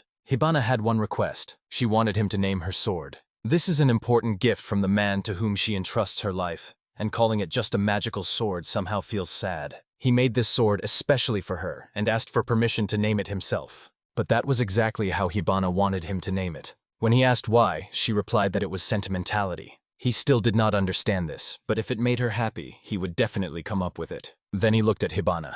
Hibana was looking at her sword, and suddenly something clicked inside her. And then he said, Hanabi. That will be the name of this sword, Hanabi. He explained that Hanabi means sparkling fiery flowers blooming in the sky, and they are truly beautiful. Hibana also sparkles when using the sword, so he considered this name appropriate. After the explanation, she glanced at her sword. The burning shades in the sky seemed very romantic, and she wanted to see it. But the hero said that it was not impossible. When she defeats Takumu in the duel, that evening they will celebrate and launch fireworks. If she loses, nothing will happen, and they will work on their mistakes. But Hibana said that she would never lose, and it was sad to see her struggle without knowing the meaning of the sword's name. There are 3 days left until the fight, so it is pointless to develop such a complicated firework now. But even so, he will manage. He wants to see Hibana admire him, because when you look at the fireworks, she is much more beautiful than the fireworks themselves. Suddenly she said that there was no time to rest and started doing push-ups. Hiro asked her, "Don't overdo it." The day of the duel between Hibana and Takumu arrived. Prince Hiro came and the others followed him. This was Princess Nayuki. Some saw her for the first time. Nayuki looked at them and winked. The soldiers immediately became embarrassed because of this, and together they shouted her name, when suddenly Rebecca looked at them. She felt in her element. Takumu waited in the arena. The hero and Hibana also entered it. The hero remembers the day when Hibana and Takumu fought for the first time. But today they have equal chances of winning. The fight between Takumu and the hero will be seen by Agata. In this duel, instead of the hero, the knight Hibana will fight. This is a serious fight with real swords. Victory can be achieved by delivering one sword strike. The one who loses renounces the right of succession, and he, the second prince of the kingdom of Agata, has already renounced it. The winner automatically becomes the next king, and he asked if anyone objected. The hero did not object, and Takumu also did not object. He then entrusted his fate to the sword, and the hero laid his fate on the sword that was his knight. The preparation was completed, and he inquired if his brother was ready. He said to wait a second. He asked the hero and his knight to win this duel. Everyone was surprised by this because Takumu rarely wants to lose. It seemed they had agreed on this in advance, so Kumu realized that he was not going to give up. He wanted him to prove his convictions by battle, and if he could not surpass him, then the hero's views would become insignificant. In that case, it is better that they disappear for his sake and the sake of the country. Then he himself will become the king of the country. The hero simply nodded in response. But if someone surpasses Takuma, then Takuma will acknowledge his beliefs as correct and give him the subordinates he himself created. He said to look very carefully. After all, he will fight with all his strength and seriously. So when he is surpassed, he will acknowledge the hero. Hearing this, the rest of the soldiers spoke in unison and began chanting in support of Commander Takuma. Everyone who follows Takuma wants to see his strength. They believe in Takuma and are glad that they will be able to see him fight at full strength. Therefore, he wants to see the strength that surpasses him. The hero looked at Hibana. Then he addressed Takuma and said that he heard everything he said, and now it only remained for him to win. The hero tried to call Hibana, but she did not answer. Then he grabbed her by the shoulder and she got very scared. He smiled and asked her if she was afraid. She admitted that she was really scared, but after the fright the fear passed, and now everything was fine. She pretends to be strong, but it makes her confident. Hibana really grew up. Hyrule ordered her to go and return as a winner. She nodded to him in response and headed to the arena. Takumu asked her to show that she is better. She herself could not stand against him, even though she became stronger, but still was not his equal. But together with the hero, they will be able to hold the victory. After these words, they both took a fighting stance. Agata announced the start of the duel. Hibana instantly rushed forward to attack. She used the acceleration function. This function stimulates the brain and internal body currents, as well as improves the sharpness of dynamic vision and reflexes. She attacks first. Takumu is completely open, and if she fails now, she will be killed. Hibana attacked very quickly, but Takumu also managed to dodge. Before, she could only touch her brother. But now she sees all his movements. Not only the hero is watching this, but others as well. To Nayuki, Hibana looks cool, and Takumu, though retreating, continues to dodge. She attacked stronger and stronger. Suddenly, Takumu approached behind her and took a stance. He pointed the sword at her until she turned around, but he barely managed to parry the blow. She was able to deflect the attack with her sword, and she stopped him only with the hilt of her sword. Takumu was already thinking that they could end this here. After landing on the edge of the arena, Hibana disappeared from Takumu's sight. She instantly moved into a blind spot. An attack from there would be unnoticed. She was behind him and already thought she could touch him, and she decisively decided to stab him in the back with a knife. But suddenly Takumu vanished from under the sword strike. As it turned out, he appeared right behind Hibana, although she was not visible. Taking her position into account, he predicted the trajectory, so he swung at her. The sword was already approaching Hibana. The hero shouted to Hibana to react faster. She tried to block the strike and cut the sword in half. The tip of the sword flew past the policeman's face, and everyone around was shocked. He just smiled and took a bullet right in the chest. Takumu fell to the ground, blood spurting from him, and the winner was Hibana Clifford. The hero immediately ran to the arena to see his brother. Approaching him, he took out a flask and poured its contents on Takumu's wound. He immediately recovered, and the wound healed right before our eyes. The hero asked if he was all right. Looking at the healed wound, he noticed that it looked like magic. On the surface of the skin, the wounds had healed, but he still needed a few days to rest, and such wounds heal in 3 days. Hibana's sword and armor were worn out in this battle, but they turned out to be very reliable. Then he stood up and admitted that he had lost badly. Imagining the consequences of a magical sword clashing with an ordinary one, he tried not to touch it in the duel, but Hibana's counterattack exceeded all his expectations. As soon as he deflected her strike, the outcome of the fight was already decided. Then he addressed those present who had seen everything. He asked if he looked like an idiot, because by doing so, he made it easier for the opponent to win. Thanks to the sword and equipment made by the hero, Hibana was able to equalize the chances in the fight. Faith in this power allows the hero to be granted authority. Takumu asked him to strengthen them with his power, because they would use it for good for his sake. The hero then stood up and promised to do it. He promised Takumu and his fighters that he would use these powers to revive the country. So he asks them to use his knowledge to become stronger than they were before. The crowd reacted enthusiastically to his words. Takumu suggested congratulating Hiro on becoming the next king. There will be no reward, but it is still worth celebrating a little. Then the hero noticed that Hibana was still sitting. Then you decided to approach her. He sits next to her and thanks her for the victory. She found it a bit strange that she had survived. She had already thought she would die, and she was very lucky to have avoided death. But Hiro said it was not luck, and luck did not save her. She became stronger. Everything is expected from the night hero. She was glad to hear that. People began to prepare the tables. Intakum announced a banquet and allowed them to eat as much as they wanted. The maidservants brought a pile of beer and plates with a mountain of boiled potatoes. But the more they ate, the less appetite everyone had. Although it was a long-awaited event, but the potatoes were so tasteless. The hero would even like to have salt. This had to be decided before planting the potatoes, but both wheat and potatoes were needed. Nayuki and Rebecca ran up to them. Both congratulated Hibana on the victory. But even after the victory, she feels no joy. If she had an ordinary sword, she would definitely have lost. Even if that is so, next time under the same conditions they will definitely win. Nayuki said that Hibana fights wonderfully, and she thanked him for the compliment. By that time all the potatoes were already finished. Although it was tasteless, I was still sorry that it ended. It was strange because the hero asked to cook more. Then Nayuki said that there was no need to worry, and Rebecca allowed them to bring something. In fact, half of the potatoes went to preparing for Takumu's victory celebration. Nayuki really hoped that they would like everything. The heroine was very surprised when she opened the lid, and I saw real croquettes inside. She cooked them herself because it is a dish that Hiro had told her about earlier. Takumu approached the table and noticed the appetizing appearance and smell. Agatha had never seen anything like this before, especially made from potatoes. The hero said it was better to eat it with hands. Then he took a croquette and a napkin and bit off a piece. It was very tasty, the oil was dripping, and the edges crunched loudly. Takumu asked if Nayuki had prepared this delicious dish. She was glad that Takumu praised her. Rebecca was also happy that Nayuki was so happy. These potato croquettes turned out very tasty. When the housewives salted the goat meat, excess fat remained, which one of them took and used, adding a little salt. She carefully mashed the potatoes with the addition of salt, meat, and milk, so the potatoes became soft and crumbly.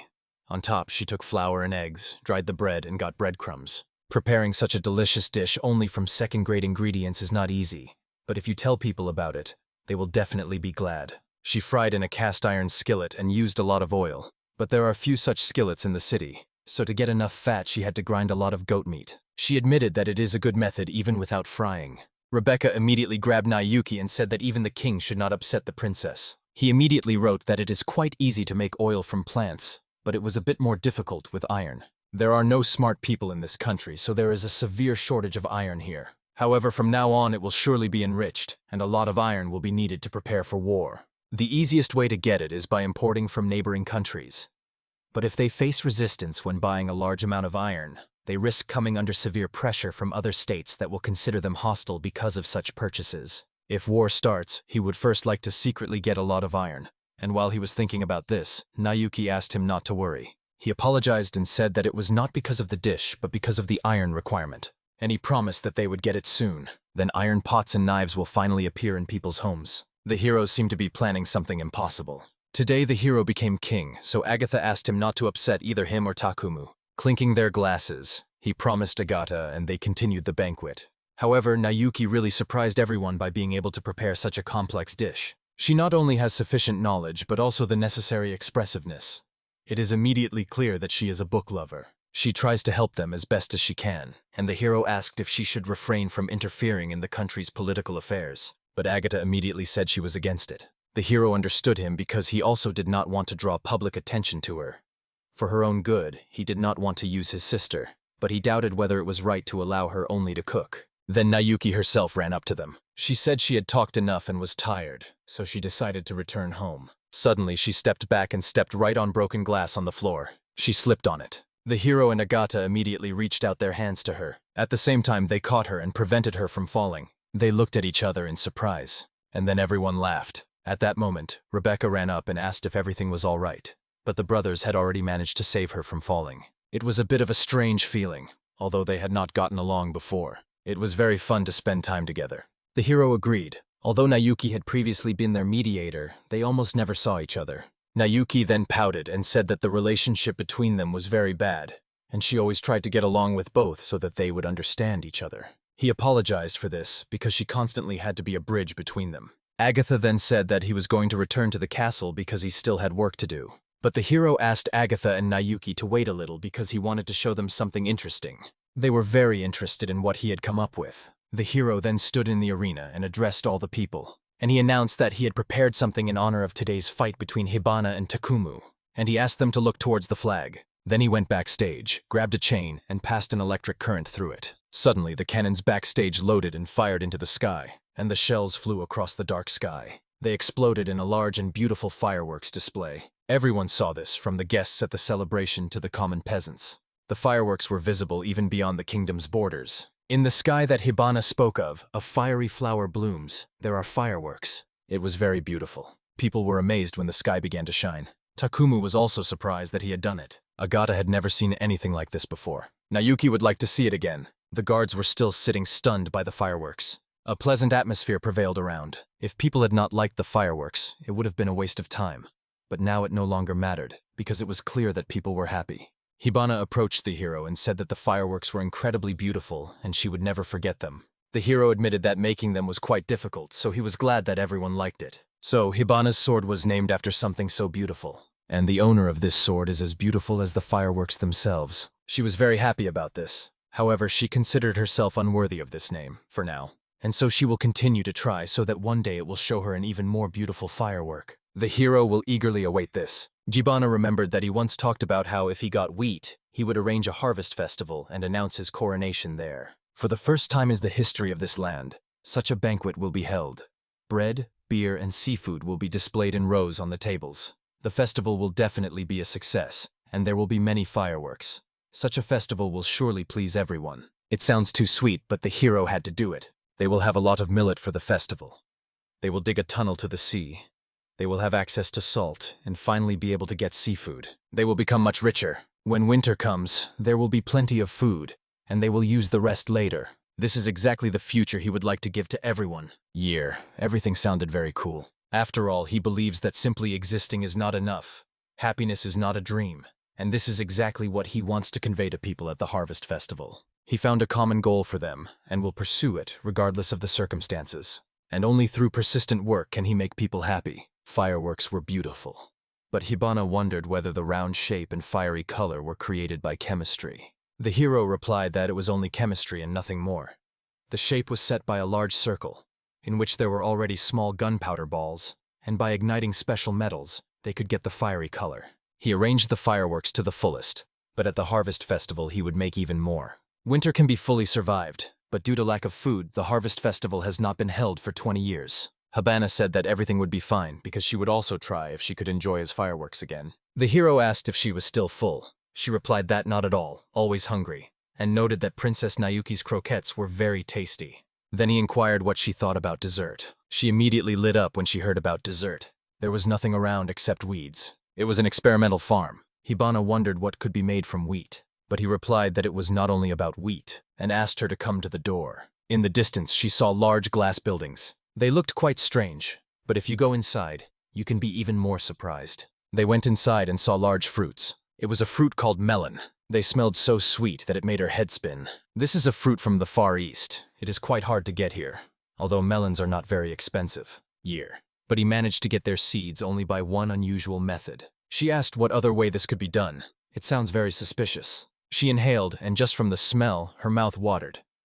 Apparently these fruits are very expensive, because for the first time in her life she felt such a sweet aroma. Then her stomach started to rumble. In the end, there is no choice, and sweets in their country cannot be eaten often. She wanted to try it as soon as possible and asked if it was possible. The heroine replied that she could choose anyone, so she decided to take the biggest one. But I noticed that there was no soil in this field, although it was still possible to grow fruits here. He wrote that it is called hydroponics. Actually, they mostly grow using water and fertilizers, and in agriculture everything grows only thanks to fertile soil, so she thought there were no other ways. When she asked why they were not visible from the outside, he replied that it was just a precaution. Hydroponic equipment is too complicated to manufacture, so people might say that he did it using alchemy. The hero sometimes shuts himself off. Before starting to grow them, he thought it was a good way to attract foreign capital, and that they could be given as gifts on important dates. Hibana was happy that thanks to the hero, she was able to try such a delicious thing and would not tell anyone about it. She chose the one that looked the sweetest. Here it is, the sixth sense of the night. She smelled it. It smelled very pleasant, and asked if there would also be hero there. Suddenly he asked if one would be enough for two, and he suggested eating it all. She gladly agreed to it. Then the hero took a knife and first cut the melon in half. I took out the seeds and divided it into 4 parts, and now the melon could be eaten without any problems. When the melon was cut, its sweet smell became even more vivid. The hero told her to take a piece in her hand and boldly bite it. She took one and prepared to bite, and finally she bit the melon, and immediately howled from its taste. The taste was rich and sweet, very juicy, and with each bite sweet juice flowed out of it. In the mouth it was soft and seemed to melt. At that time the outside was hard. Hero said not to eat it because it was the skin. And even after some time there was still a lot of it. They continued eating and finishing the melon, and finally they ate it all. It was incredibly tasty, and she called it a true fruit of paradise. She added that she had never been so glad to have followed him.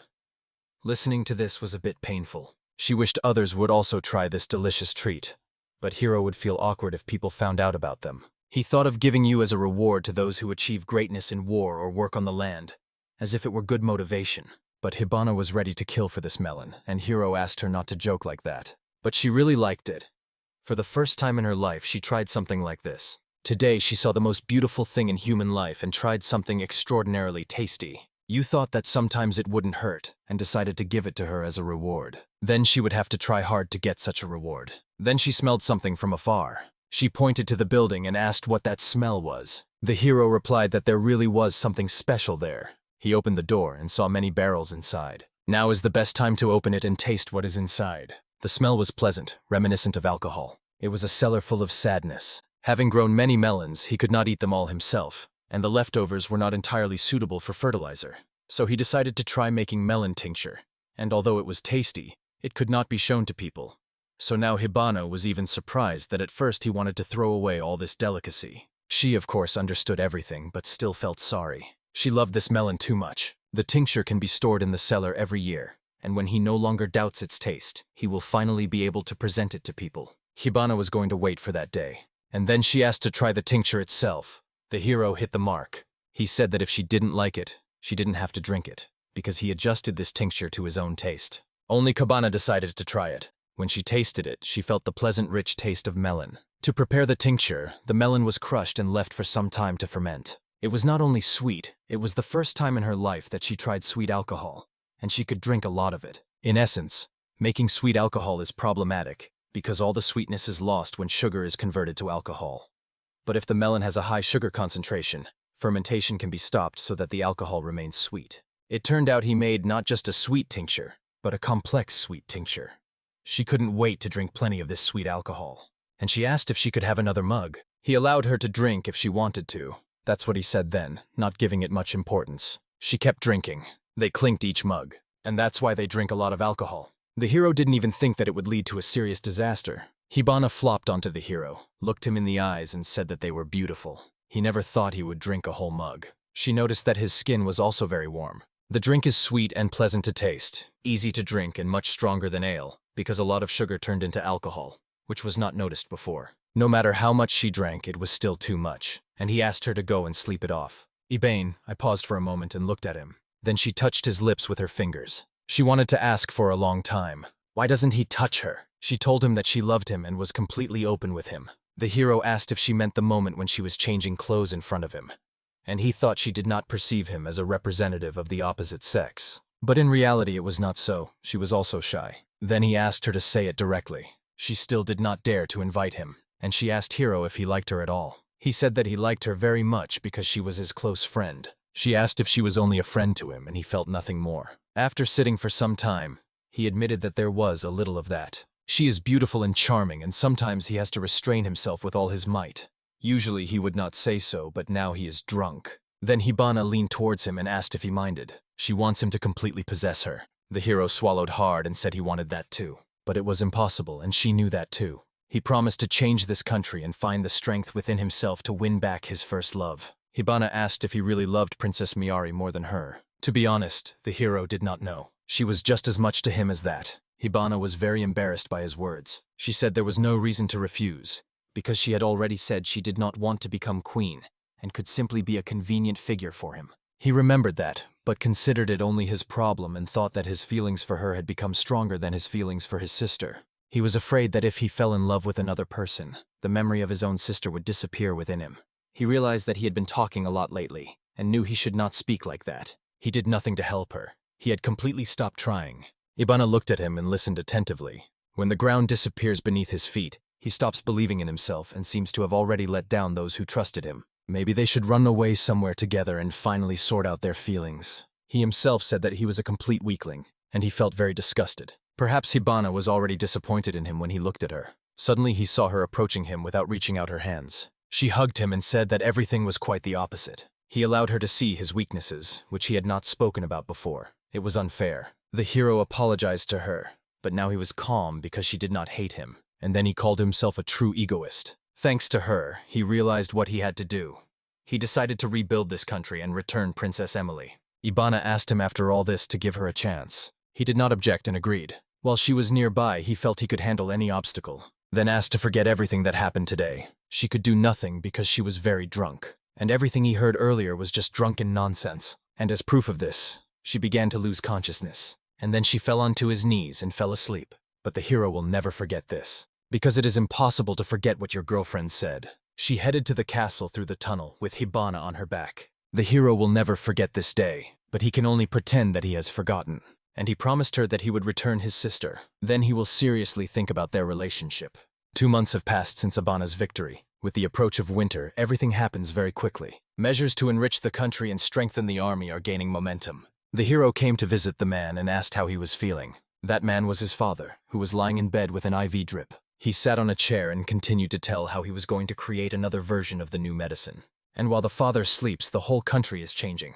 And recently they dug a tunnel that leads to the sea. All the brothers and Hibana stood in the tunnel and looked at the light inside. When they see this grandeur, they are breathless. In the damned forest, you can even use a magic lamp. They worked very hard on this. They did something truly unusual. They approached the hero after finishing all the work and asked if there really was a sea behind that cave. Although in fact it was a tunnel, not a cave. Here they answered that it was all true. The sea would be at the end and, unlike the lake, there was much more fish there. When the expedition group returned from the sea, a great commotion arose. They brought a lot of fish and mollusks. But they needed even more, so he took a cart. Agatha asked where the horses for the cart were. The hero then pointed to Takuma and Hibana, and said that they had someone faster and stronger than horses. They immediately started running quickly forward. Hibana considered this very useful training. Takumu agreed with her and ran as soon as possible. Agatha sometimes wonders about this. The hero is not even sure if he can stop them, but they are still magnificent. They pull this cart further from the castle. The cart does not shake at all. The wheels do not make noise, and there is no loss of power. The road in the tunnel is perfect, especially if wheel covers are installed. The hero explained that this improves riding efficiency. He estimated that the combination of the cart, the strength of 2, and the road allowed them to travel about 50 kilometers per hour. Agatha then agreed that such carriages would really be useful. The hero came up with another one for Takumu and believes he will definitely come up with something for him. Agatha will be very grateful for this. Hibana and Takumu competed during the race and even decided to arrange a duel. She took on the obligation to win so as not to lose face, and he showed respect for resilience. And they did very well. The hero believes that Takumu will still be stronger. They have already announced that they will arrive soon. And finally they came out of the tunnel. The letter C stretched out before them. People rejoiced just by seeing it. Eros suggested they go fishing. They were going to catch a bunch of fish, some for themselves, some for their wives. And all the people sat down preparing to catch fish. Everyone was very happy. Thanks to the tunnel, they managed to connect the main part of the country with the sea. And it was time to take the next step. Point C is not the end, but only the beginning. Ahead were still many great goals. And he remembered that he needed to talk about wheat. The whole people also worked in the field. And finally wheat appeared on the Carta Rosa. "It's time to harvest." She asked how he managed to gather so many people. He replied that they had already gathered all the potatoes, and this time they gathered the long-awaited wheat. When Hibana asked what this device was, he explained that it was a manual combine harvester. There is also that wheelbarrow with a blade at the end. People move it manually. It helps to harvest, and at this pace they will set new records. He is simply glad that now they have wheat, and also installed a threshing machine on the water wheel. But he probably overdid it, and Agata does not like it. He reproached the hero for inventing too much, and said what would happen if another country noticed all this. The hero apologized, but Takumu only smiled because it was thanks to him that they had a great harvest. And this means only one thing. This year they will have enough food for everyone. Thanks to new methods of working with fertilizers, the potato harvest increased. Since they caught a lot of fish, they eat less potatoes, and thanks to salt, they can preserve food. And now they grow much more wheat. Fortunately, everything worked out for them. The issue of reducing food expenses is already in the past. When they divide food among people, a lot remains, and it is used for two purposes. The first is reserves in case of war. Neighboring countries will attack in the spring, so more food reserves are needed. They buy salt from neighbors, and sooner or later, they will realize that the situation in their country has improved. Time is needed to gather troops and supplies. To invade Kartarosu, one must cross the mountains, and in winter there is so much snow that it is impossible to approach. So most likely they will begin the invasion in spring. By spring they must have gathered enough strength to defeat the neighbors. Therefore, they have already started the necessary preparations, including making food supplies. Then an army must be created, and of course it will have magical swords, but that is not enough. He wanted to ask Takumu to train in winter so that he would prepare for war, and he would agree, and when the war begins, they will smash everyone to pieces. And they will return the lands and people that were taken from them. The hero agreed with Takumu. The lands taken from them had unique fertility, and over 2,000 inhabitants. Moreover, he wants to help the people who are suffering. So Takumu could start working right now, because with a magic sword in his hands he would not lose. But Agata asked them to slow down a bit. He was afraid that they might attack from the other side. Their neighbors are aggressive and unfriendly, but they still have some relations with them. And if those attack from here, other countries will ask for reinforcements. But if they instead attack them, then immediately after victory they will be able to establish relations with the neighbors, because there will always be countries that abandon their neighbors for a good reason. The hero believes that there are many reasons for such betrayal, so he will not touch on them. Takulu understood everything after talking with Agata. Agata says that they have a chance to win this war, and asks the hero to create a weapon that can defeat their neighbors. He replied that if they have time until spring, it will be enough for them, but only if they can get iron. He has plans, but a lot of metal will be needed. They cannot just collect iron sand or buy iron from other countries. When Takumu asked if he would really make it in time, he said not to worry. After all, when he was at sea, an interesting idea came to his mind. Agata had great hopes for him, and decided to talk about another use of food. His brother allowed him to arrange a harvest festival. The harvest festival would not only bring a bountiful harvest, but also give their people a chance to rest. He proposed this, but doubted whether it was worth spending their reserves on a festival that was cancelled 12 years ago. But now they can do it. They work hard for the country to prosper, and one day they will bring back their sister, and his father will surely be surprised when he wakes up. Then the hero decided to leave. After all, today he would be busy with royal affairs. The harvest festival was in full swing. People ate while chatting, danced, and played. The carriage left the castle. Inside it sat the hero and Hibana, and they saw how people were having a good time. And today's speech will make this celebration even more interesting. Here I will begin to ascend the platform. The soldiers noticed him first. People began to shout and thank the prince for saving the country. Suddenly, someone called him the Prince of Salt. After all, it was the best thing the prince had given them. The hero did not even understand why they called him the Prince of Salt.